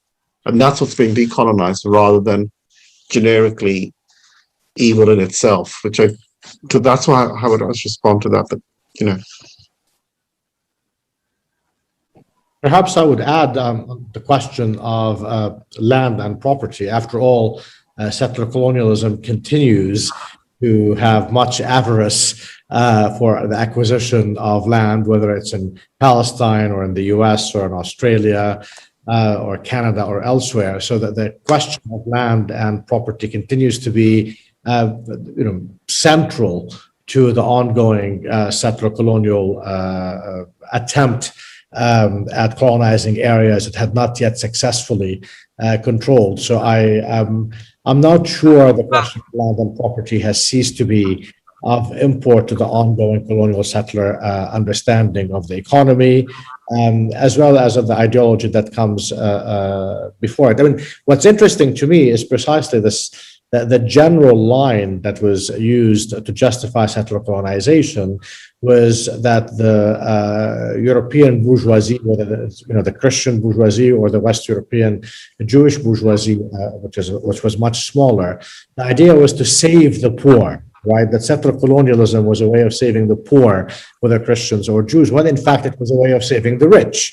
Right, so all the extra population of the poor ended up being exported to the colonies, and of course the idea is that they would benefit by giving them advantages over the non-white natives across the settler colonies of the world, rather than at the expense of the white European upper classes. So in that sense, the argument was always about saving the poor when it was always about saving the rich, right? And in the case of Zionism, it was very, very clear that the concern, even of the early Zionists, the clear concern, not even the effect, was about how the major beneficiaries of the exit of poor East European Jews from Europe would be the West European Jewish bourgeoisie and the assimilated middle classes, who are concerned about the increase of anti-Semitism, etc. And at the same time, that such a project would serve the imperial economy and imperial strategists. So in that sense, things might have changed today because those poor are the settler colonists today who have been enriched or have acquired advantages based on the racialization of which Professor Sayed spoke, which was part and parcel of colonization. And of course, not only did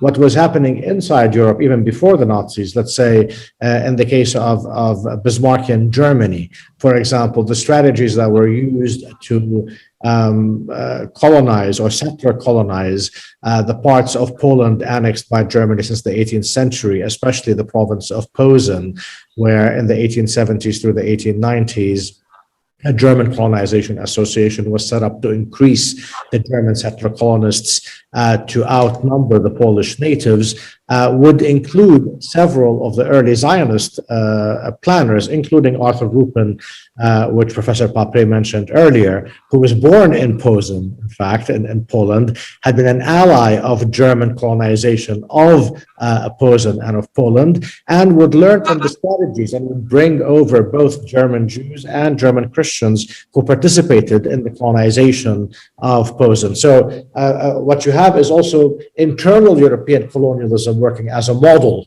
for external colonization by Europeans as well. So and this was, of course, what was interesting about the German Nazism. We speak only about the racialism of Nazism, but Nazism ultimately, the project was a settler colonial one.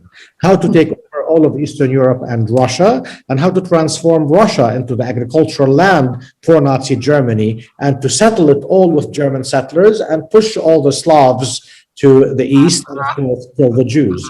I mean, Nazism was essentially a settler colonial movement in Europe, not only a racially genocidal movement, which it was, but also a settler colonial one. And I think we often forget that, and I think that's important to remember.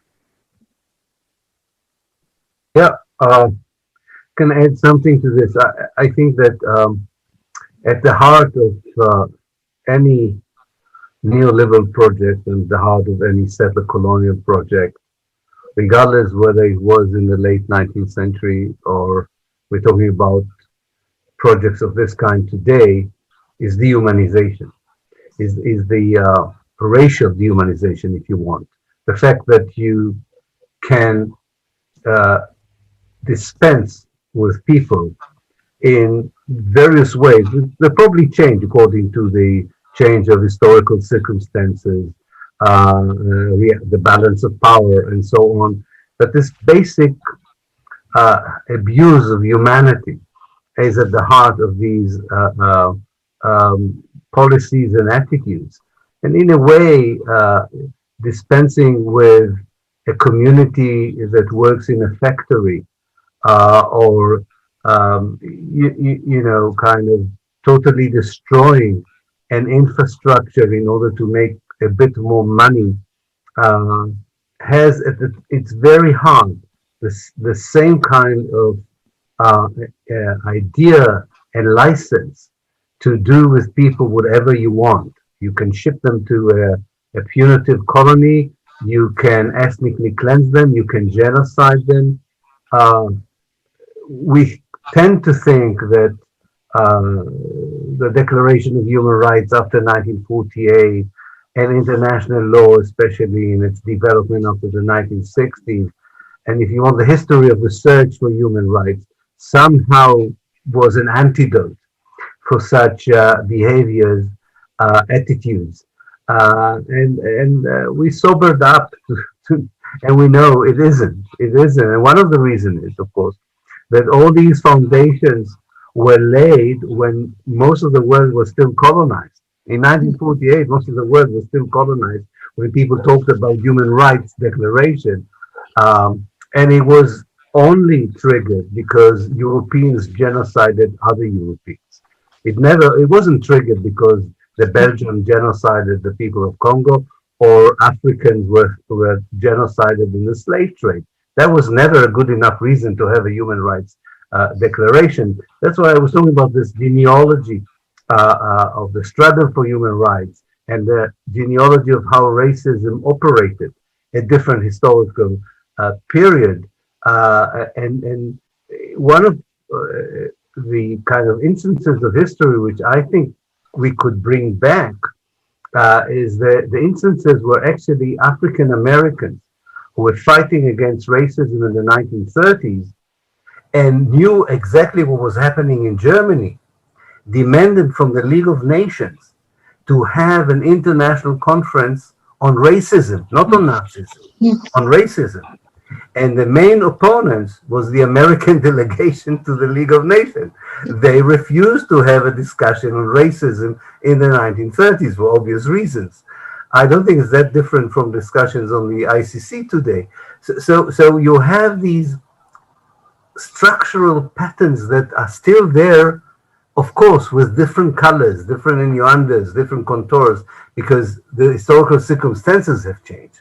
But I think the discussion was as relevant in the 1930s as it is today, this connection between land, property, dehumanization, capitalism in whatever form it evolved later on, and a white Western world defining what is universal and what isn't universal, including in terms of racism and human rights. And I think that's the kind of connection I see there. Professor Kutami, did you want to add anything? Yeah, I mean, no, I'm just learning so much and thinking about a lot of things from my co-panelists. I think, Professor Pape's last comments about the construction of sort of the international human rights regime coinciding with the Nakba in this moment in 1948 when the world was still colonized. I really think that this is something that there is ample work on, but is even deserving of more attention in relationship to the question of Palestine, whether it is the UN Genocide Convention itself or the Refugee Convention. There are so many limitations in the existing text, and I think the Palestinian case has evidenced these limitations and sort of revealed that they were really written in a very particular moment to protect and safeguard the rights of particular geographies that were, constructed through colonialism and division between the global north and the global south. So I think that this is a really important conversation in terms of how we apply questions of human rights law, refugee law, even the Genocide Convention today, and who it does and doesn't count and apply to.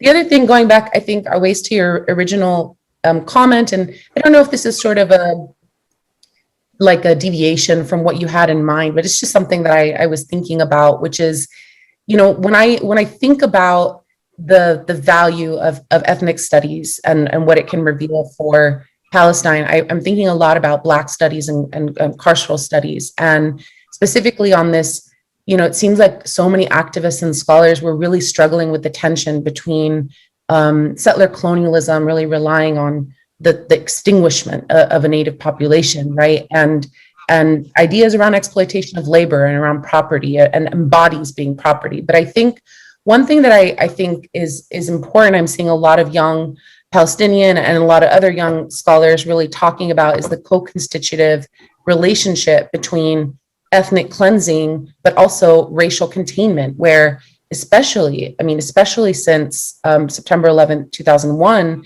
the Israeli state has developed a very robust industry where Palestinian bodies are being used really through these carceral regimes. And I think there was a statistic that the International Jewish Anti-Zionist Network put out that said that following the wars in Gaza, the Israeli economy went from being 6% dependent on arms trade to 25% dependent on arms trade. And a big part of that has to do with the way that they're using Palestinian land and Palestinian bodies as testing sites. So I think that if we think of Palestinian bodies as an exploited labor subject in that way, which is what carceral studies and Black studies can teach us, we can very easily see how it can be co-constitutive with the same project that's working to ethnically cleanse and alienate Palestinian labor in Palestine. I'm not sure if that was totally clear. I'm sort of just thinking out loud, but. Okay, I'm Can going I just carry for a second one there, because I think it's a really interesting strand that's going on there, because there's a question about the genealogy of that kind of racial colonial link and its attempts to be disarticulated at several points. And of course, the Versailles Peace Treaty is very, very interesting in that regard, because there is an attempt to put a clause in which bans racial discrimination, and it's the settler democracies, white democracies basically, including the United States, Australia and Canada, who oppose it.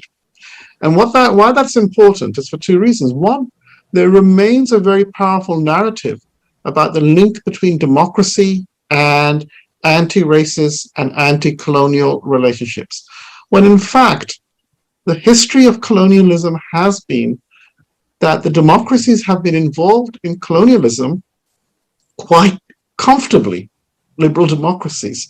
So if you think about, for example, the British Empire, which is, if you look at these sort of political science textbooks, they'll talk about France as a Republican democracy, or Britain as a Republican democracy, or a democracy. They never mentioned that 90% of the people ruled by London or Paris had no political rights, were not being open subject to democracies. And that fiction between the democratic not being possibly for Democrats to be racist or to be colonialist is actually one of the issues that, I think, and I was right, that it's difficult to talk about Israel as the only democracy in the world. And I think the whole narrative about apartheid or in the region, apartheid is beginning to shift that. But we have to see this as part of a longer lineage in which there's an expectation that democracies themselves are only imperialist or colonialist or racial in a fit of absent-mindedness, when you can actually demonstrate that there is very easy for them to be racist, colonialist, and there were racial. The European colonial empires were racial states, and London and Paris were not that dissimilar to the model that appears in Israel, where you have a idea of rights for one set of peoples and complete authoritarian rule for other set of people. So in that way, it's not an aberration. The problem isn't that it's the only democracy in the region, it's that democracies all over the world cannot be disarticulated from the racial colonial order. And I think that's why this conversation about decoloniality has become so powerful. And this is why so much attempt, what's happening in France and the United States and others to attack critical race theory and decolonial studies, etc., is predicated on that relationship, or those two parts of the equation being kept separate. So I think it's really important that we keep, the more effort is made to separate them, the more we have to tell those conjoined stories.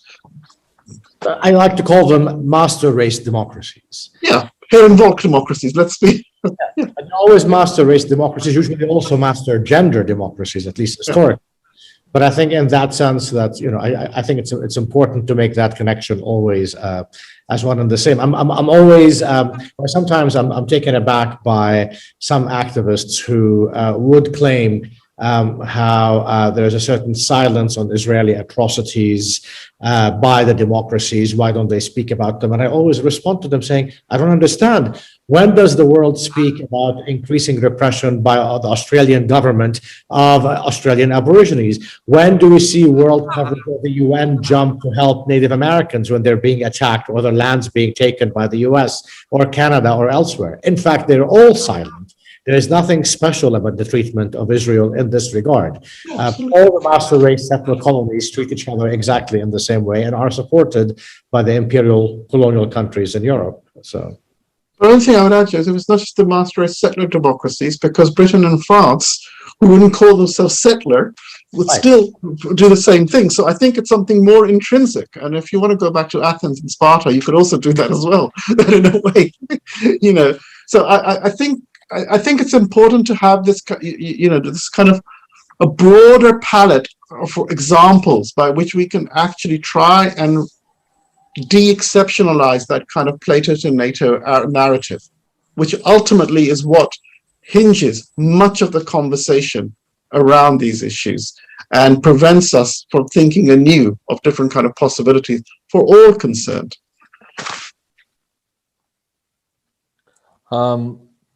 So what I can do now is my one rambling unveiled all of this insight. So I will, what I will try to do is I'll do another rambling, And what I will do is I will read all the questions that I got, okay? And you can pick which ones you want to tackle, because we're running out of time and there's a lot of questions. So I think that there may be issues that you think are more of priority that you want to emphasize. So instead of, I don't want to say ignoring questions, but at least making sure that within the time we have to emphasize those issues that are of relevance and importance, we do that.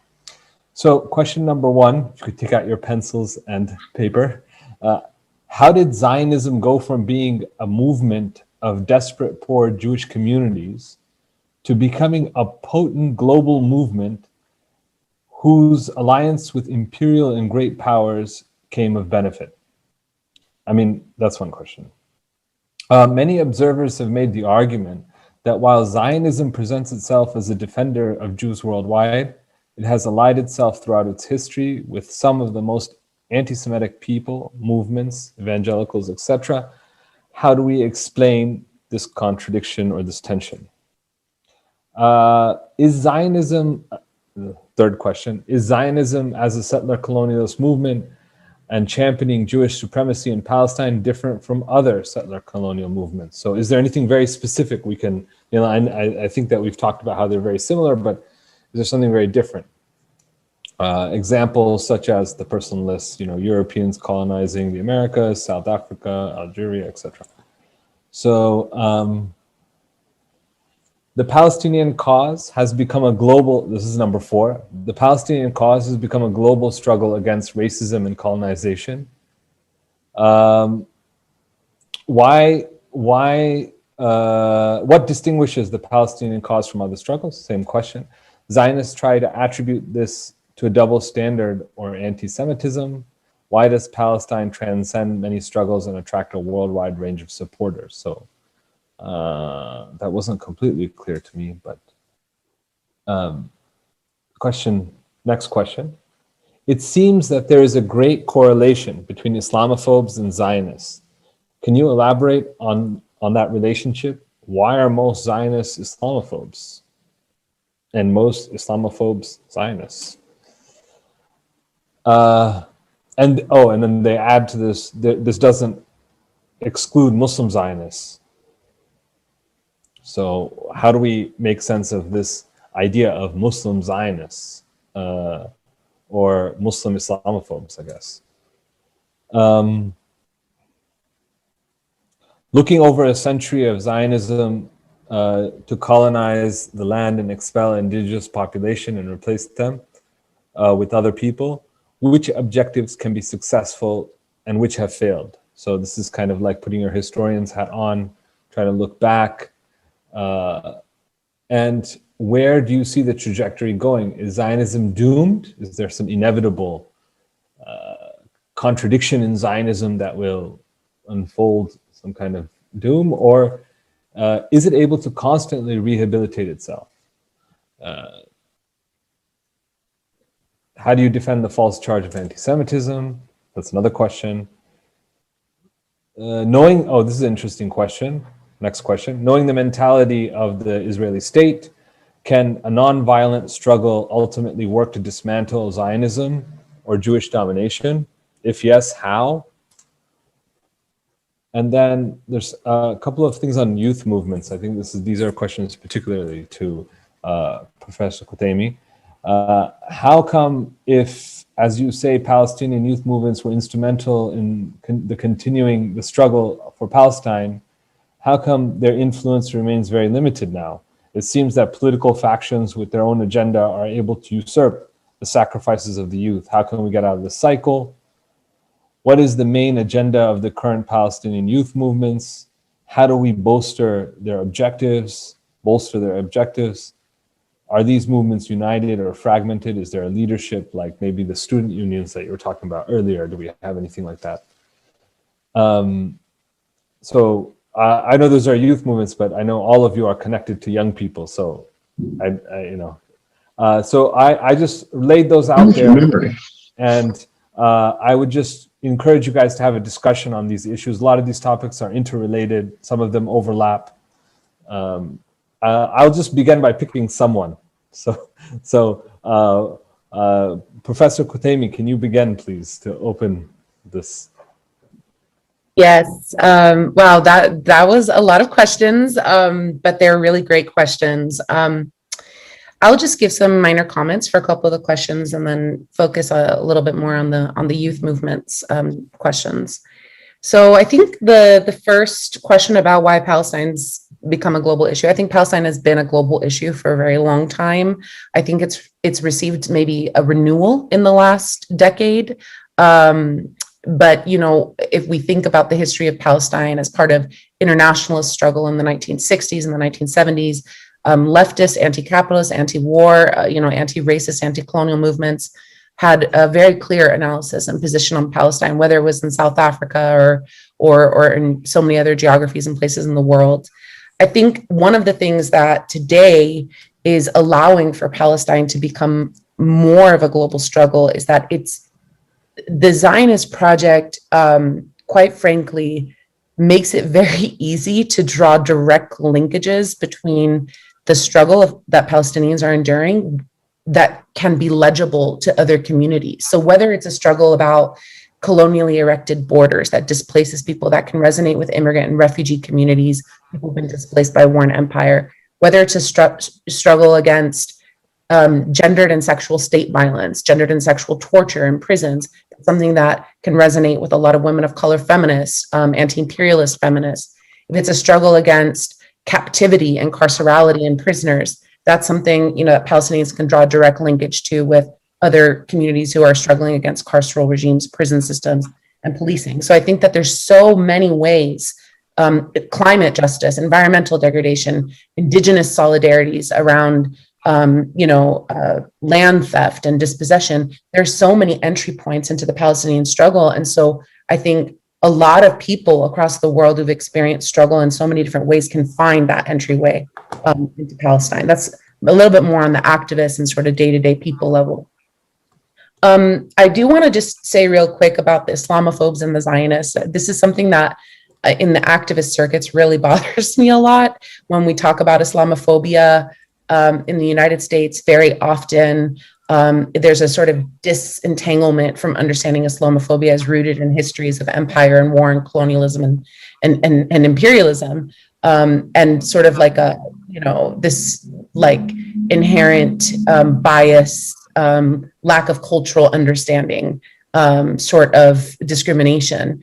And, we've been trying to fight that for a very long time. There's still like folks who, we're all during this last couple of months, so many of us are getting hit up for interviews to talk about how the events in Israel and Palestine affect Jewish-Muslim relations. I'm like, this framework just needs to be, we got to toss it out, right?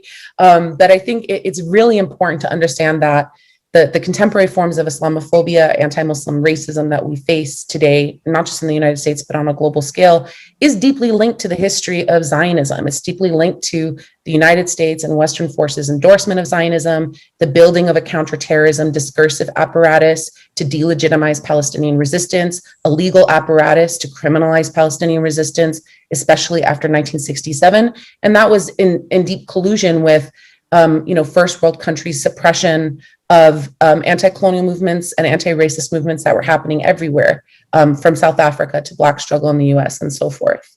So I think that history is really important in terms of shaping the current discursive and legal type of Islamophobia that we face in the US today. And Zionist organizations and the Israeli state play a really important role as forerunners of the so-called war on terror. The youth movements. There's not a centralized one singular youth or student movement, that would, for example, parallel to the history of the General Union of Palestine Students prior to the Oslo Accords. There have been a number of initiatives and conferences, groups that have formed, have lasted for a little while and then sort of fallen apart, groups that have formed and then groups like the PYM, the Palestinian Youth Movement that was formed in 2006, is now primarily only operating in North America and not really active in other international sites. However, one thing I will say is that following 2015, there became this new wave of energy around creative models for youth engagement that weren't the traditional like ideas around revitalizing old youth unions or student unions. For example, like the ones that belong to the PLO, like GUPS. And there's a lot of new kinds of initiatives that are being formed, like land-based youth groups, refugee support-based youth groups. These groups since 2018, I would say, started in 2015, but especially in 2018 during the Gaza Great Return March. This was also the same period of time that Yarmouk refugee camp in Syria was basically being destroyed. These groups really started to kind of develop relationships with each other through social media, through online platforms. And so there seems to be a moment where new youth groups that were formed in the last decades started being in conversation with each other on a transnational level in the last 3 years. And so it's a really important time to see what might emerge out of that. So this is my long way of saying a centralized, solid, solidified youth movement or organization doesn't exist right now, but that we're in a really particular time where there are new youth initiatives and clubs and orgs growing everywhere. And they are finally in deep coordination and conversation with each other, including around mobilizing actions regarding the last 2 months corresponding with the uprisings. Anybody wants to respond to any of the questions or Professor Kotemi's comments, please jump in. We have till about like 10:30, and then I think we're going to call it quits. So maybe I'll say a few things about the question on Zionism. Zionism was never a movement of poor Jews. It was always a movement of the Jewish bourgeoisie and the middle-class East European Jewish intellectuals who wanted to defend the bourgeoisie while pretending to defend the poor. So, in fact, the majority of Jewish intellectuals who defended the poor were either communists or joined the Bund or were socialists. They were not Zionists. The Zionists were, in fact, a minority, although they came to the fore subsequently because of their alliance with imperialism and the West European Jewish bourgeoisie and its sponsors. So in that sense, there was no transformation. It remained the same.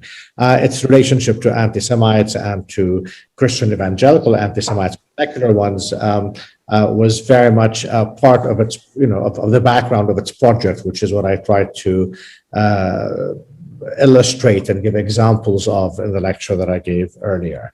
Is there anything exceptional about Zionism? Actually, there isn't. I mean, this is the amazing thing about Zionism, is that it always wants to claim that there's something special about it. The idea that Jews were oppressed in Europe, of course, all settler colonists from Europe claimed that they were oppressed, from the Puritans who went to Britain to the Boers of South Africa, and their oppression was also real. It's not that it was just imagined, but it was used as a special case of seeking salvation. So they're not really the Zionist claim of Jewish oppression as somehow exceptional to justify Jewish settler colonization is shared across the settler colonies. Even the strange claim that even Edward Said thought was very original, that what the Zionists were doing, the Jews were returning to Palestine, that they were in fact the original indigenous population and the Palestinians were the colonists, was in fact not so original as the Zionists think, or even as Edward Said had thought. Indeed, this is exactly what the French had done when they went to Algeria. They insisted they were going back to the Roman Empire, that they were going back to their own country, and the Arabs and the Algerians were the actual colonists. The Italians, before and after Mussolini, said exactly the same thing when they went to Italy, that they said they were going back to the Roman Empire. This was their land. They were returning. They were not colonizing some strange land. Again, I mean, what's amazing about Zionism is its complete lack of originality and innovativeness. Such lazy ideologues. Even the claim, for example, that the Arabs want to throw us in the sea is completely borrowed from German and Portuguese imperialists who claim that the African natives want to throw the German colonists and the Portuguese colonists in the sea back in the 1920s, which is what Chaim Weizmann, the head of the Zionist organization, later called the World Zionist Organization, would claim as early as 1930 that the Palestinian or the Arab leaders want to throw us in the Mediterranean. Every single claim they make is not original, but a copy, and sometimes a bad copy, from other settler colonists. So in fact, they're not exceptional at all, and neither are the Palestinians exceptional amongst the colonized indigenous populations of all the settler colonies. So I don't think there's anything really special. And finally, why is Palestine important? Palestine isn't important. Israel is important to the West. It is not the Palestinians who are important. It's Zionist Jews and Israel as a settler colonial project. And I repeat this often. When I went to the States, people would, as a student, people would always say, but look at the New York Times. If 1 or 2 Palestinians are killed, it is featured often on the first page, while it would take maybe 50 to 100 Ethiopians or Congolese to be killed to make it to the New York Times. And I say, absolutely true. The New York Times is utterly racist in its coverage of what happens around the world. And the only reason that 1 or 2 Palestinians, when they're killed, are featured in the New York Times is so that the New York Times can justify why the Israelis had to kill them. It's precisely about the justification of the Israeli role, not because Palestinians are important. What is important is Europeans and European colonists. And this is why Palestinians are more featured and seem to get a lot more mileage in the international Western press than other third world countries that had been normally colonized and are currently imperialized, but are not settler colonies. The reason why Palestine is in the press so much is precisely on account that European Jews are the masters of the country, and they have to be defended against all kinds of crimes that they may commit, which may sound indefensible, but the New York Times will go out of its way to make sure they are defensible. I'll stop here. Sorry. I think so much has been covered. I will just add something about Islamophobia and Zionism. Both historically and more currently, there is a connection between the two, because when you go back to the early 20th century, for instance, and you look at the justification that British policymakers such as Lloyd George and Lord Balfour gave to the support of the idea that Palestine should be A, part of the British Empire, and B, be a Jewish Palestine part of the British Empire, some of the explanation were Islamophobic. They said, what would you like the alternative to be? Would you like Palestine to be Muslim again? As you probably know, Lord Allenby, and he was not the only one, General Allenby, others who wrote in the British press from 1918 up to the 1930s, wrote about the occupation of Palestine as redeeming the days of the Crusaders, redeeming Palestine, in particular Jerusalem, to its rightful owners, which were not the Jews. The rightful owner were the Christians in their mind. So historically, you had Islamophobia and what probably we would call later Orientalism justifying at another layer the idea of making an Arab country like Palestine a Jewish state. And later on, when human rights discourse frustrated Israel, embarrassed Israel, came 9/11, and it was easier to associate Islam or Islamic terrorism or Islamism, all these terms, with Palestinian anti-colonialist struggle. They're still doing it today. Look at the way Israel succeeded in including both the Hezbollah and the Hamas on the list of terrorist organizations in Europe and the United States. So yes, Islamophobia is used in order to sustain Zionism, because in the more conservative kind of places where Zionism used to be accepted, where liberal discourses of human rights and civil rights were important, it's much more difficult to defend Zionism. So you are left with this idea that this is the best counter-terrorism or counter-insurgency base for the West to fight Islamic terrorism or Islamism. So yes, the connection is there, is quite clear, and it actually shows a certain decline in the ability of the Zionists to project the idea of a modern liberal democracy as the main justification for supporting Israel in the West. I want to pick up on points around Islamophobia and Zionism, and just building on what others have said. One way to talk about Islamophobia is not just why it's so popular in Zionist circles, but why is it popular in many other parts of the world?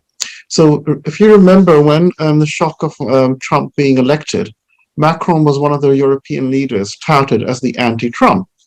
But if you look at what he has done in France, let's say, for example, the institutionalization of Islamophobia, which is incredibly draconian, if nothing else, and France becoming, as a democracy, remember, being one of the countries which bans pro-Palestinian demonstrations during Gaza. So you have all of this kind of convergence. And what I'd like to suggest is it's a phenomenon that I would say to you, Islamophobia now is the way in what I like to call white revanchists, but out of courtesy to the translators, I'll just say white nationalism today, is how nationalism of a particular kind expresses itself. Wherever you go to a particular kind of, so if you look around the world, you will see that there is this kind of ultra-nationalism, white nationalism, and when you're predicated on the idea of nationalism as being the future of the world, finding a way of expressing itself through Islamophobia, whether it's in Modi in Kashmir, or the CCP in Eastern Turkestan, or the Burmese in Rohingya. They have a certain family resemblance around that. And part of this is that the figure of the Muslim, or Muslimness itself, thwarts the consummation of the national promise. That's where the kind of revanchism comes through. And you can see in different places how this is played out. Certainly in the West, it's basically what stops us being what we are is this kind of Muslim threat, which allows you to disarticulate the multiculturalism, which is a sign or signifier of modernity, from Muslimness, and which maintains this threat to that kind of the nation. So I do think there's a kind of a linkage there at that level. And what is really key is how Zionism itself has been successful in articulating itself as a the Europeanization of Jewry, Europeanization of the Jewish heritage. So when we hear the figure of Judeo-Christian being bandied around, it's always presented as being something timeless. But if you look at, for example, the Cambridge Encyclopedia in the 1920s on ancient history, it's very, very clear. It reconfigures the struggle between Carthage and Rome as a struggle between Semites and Aryans. So this idea that there's always a Judeo-Christian heritage running through, is belied by the story of the Inquisition, by all these kinds of stories. So you have to know, where does Judeo-Christian come in? And what is the price of that? And part of the price of the Judeo-Christian is the re-articulation of the figure of the Jew as being central to, or being part of the Europeanization of the figure of the Jew. And in which case, there's one interview I saw on Israeli TV, and I'm not a great watcher of Israeli TV, so I don't know whether this was typical or not, where Robert Spencer, the alt-right figure, was being interviewed by an Israeli television host, and where he makes this declaration that what he really wants is a white Zionism. That's what he actually wants for himself. So here's a guy who, when Trump is elected, sorry, part of the Freudian thing, when Trump is elected, is leading Sieg Heil salutes, and then says on Israeli TV, what my project is, what we want is white Zionism, and it's not commented upon or put together. And I think that association, we have now turned full figure, in which Zionism belongs to the family of particular types of nationalisms, which are xenophobic to the core, and that xenophobia is what allows Islam and xenophobia to articulate itself, does so at this moment in time through Islamophobia. Because the problem with the Muslims is that they cannot be contained. Muslimness cannot be contained, and that is an anathema to any form of xenophobic nationalism, whether it be coming from the UEA, Saudi Arabia, Macron's France, or the Israeli state. Thank you very much for our participants. I really appreciated your comments and your presentations today. Tomorrow we have 3 more sessions, session 4, 5, and 6. There we will have the first one is called Recounting the Palestinian Story. And then we have at 8 p.m. Exploring a Framework for Dismantling Israeli Apartheid. And then we also have a late conversation with Norman Finkelstein on Palestine, a human rights report after the war. So I want to thank everybody on the panel, and I look forward to having a great discussion tomorrow and continuing the conference. Once again, to all our viewers, I look forward to your participation tomorrow as well. And that's all for us tonight. It's pretty late. Take care very much. Thank you very much. Bye-bye.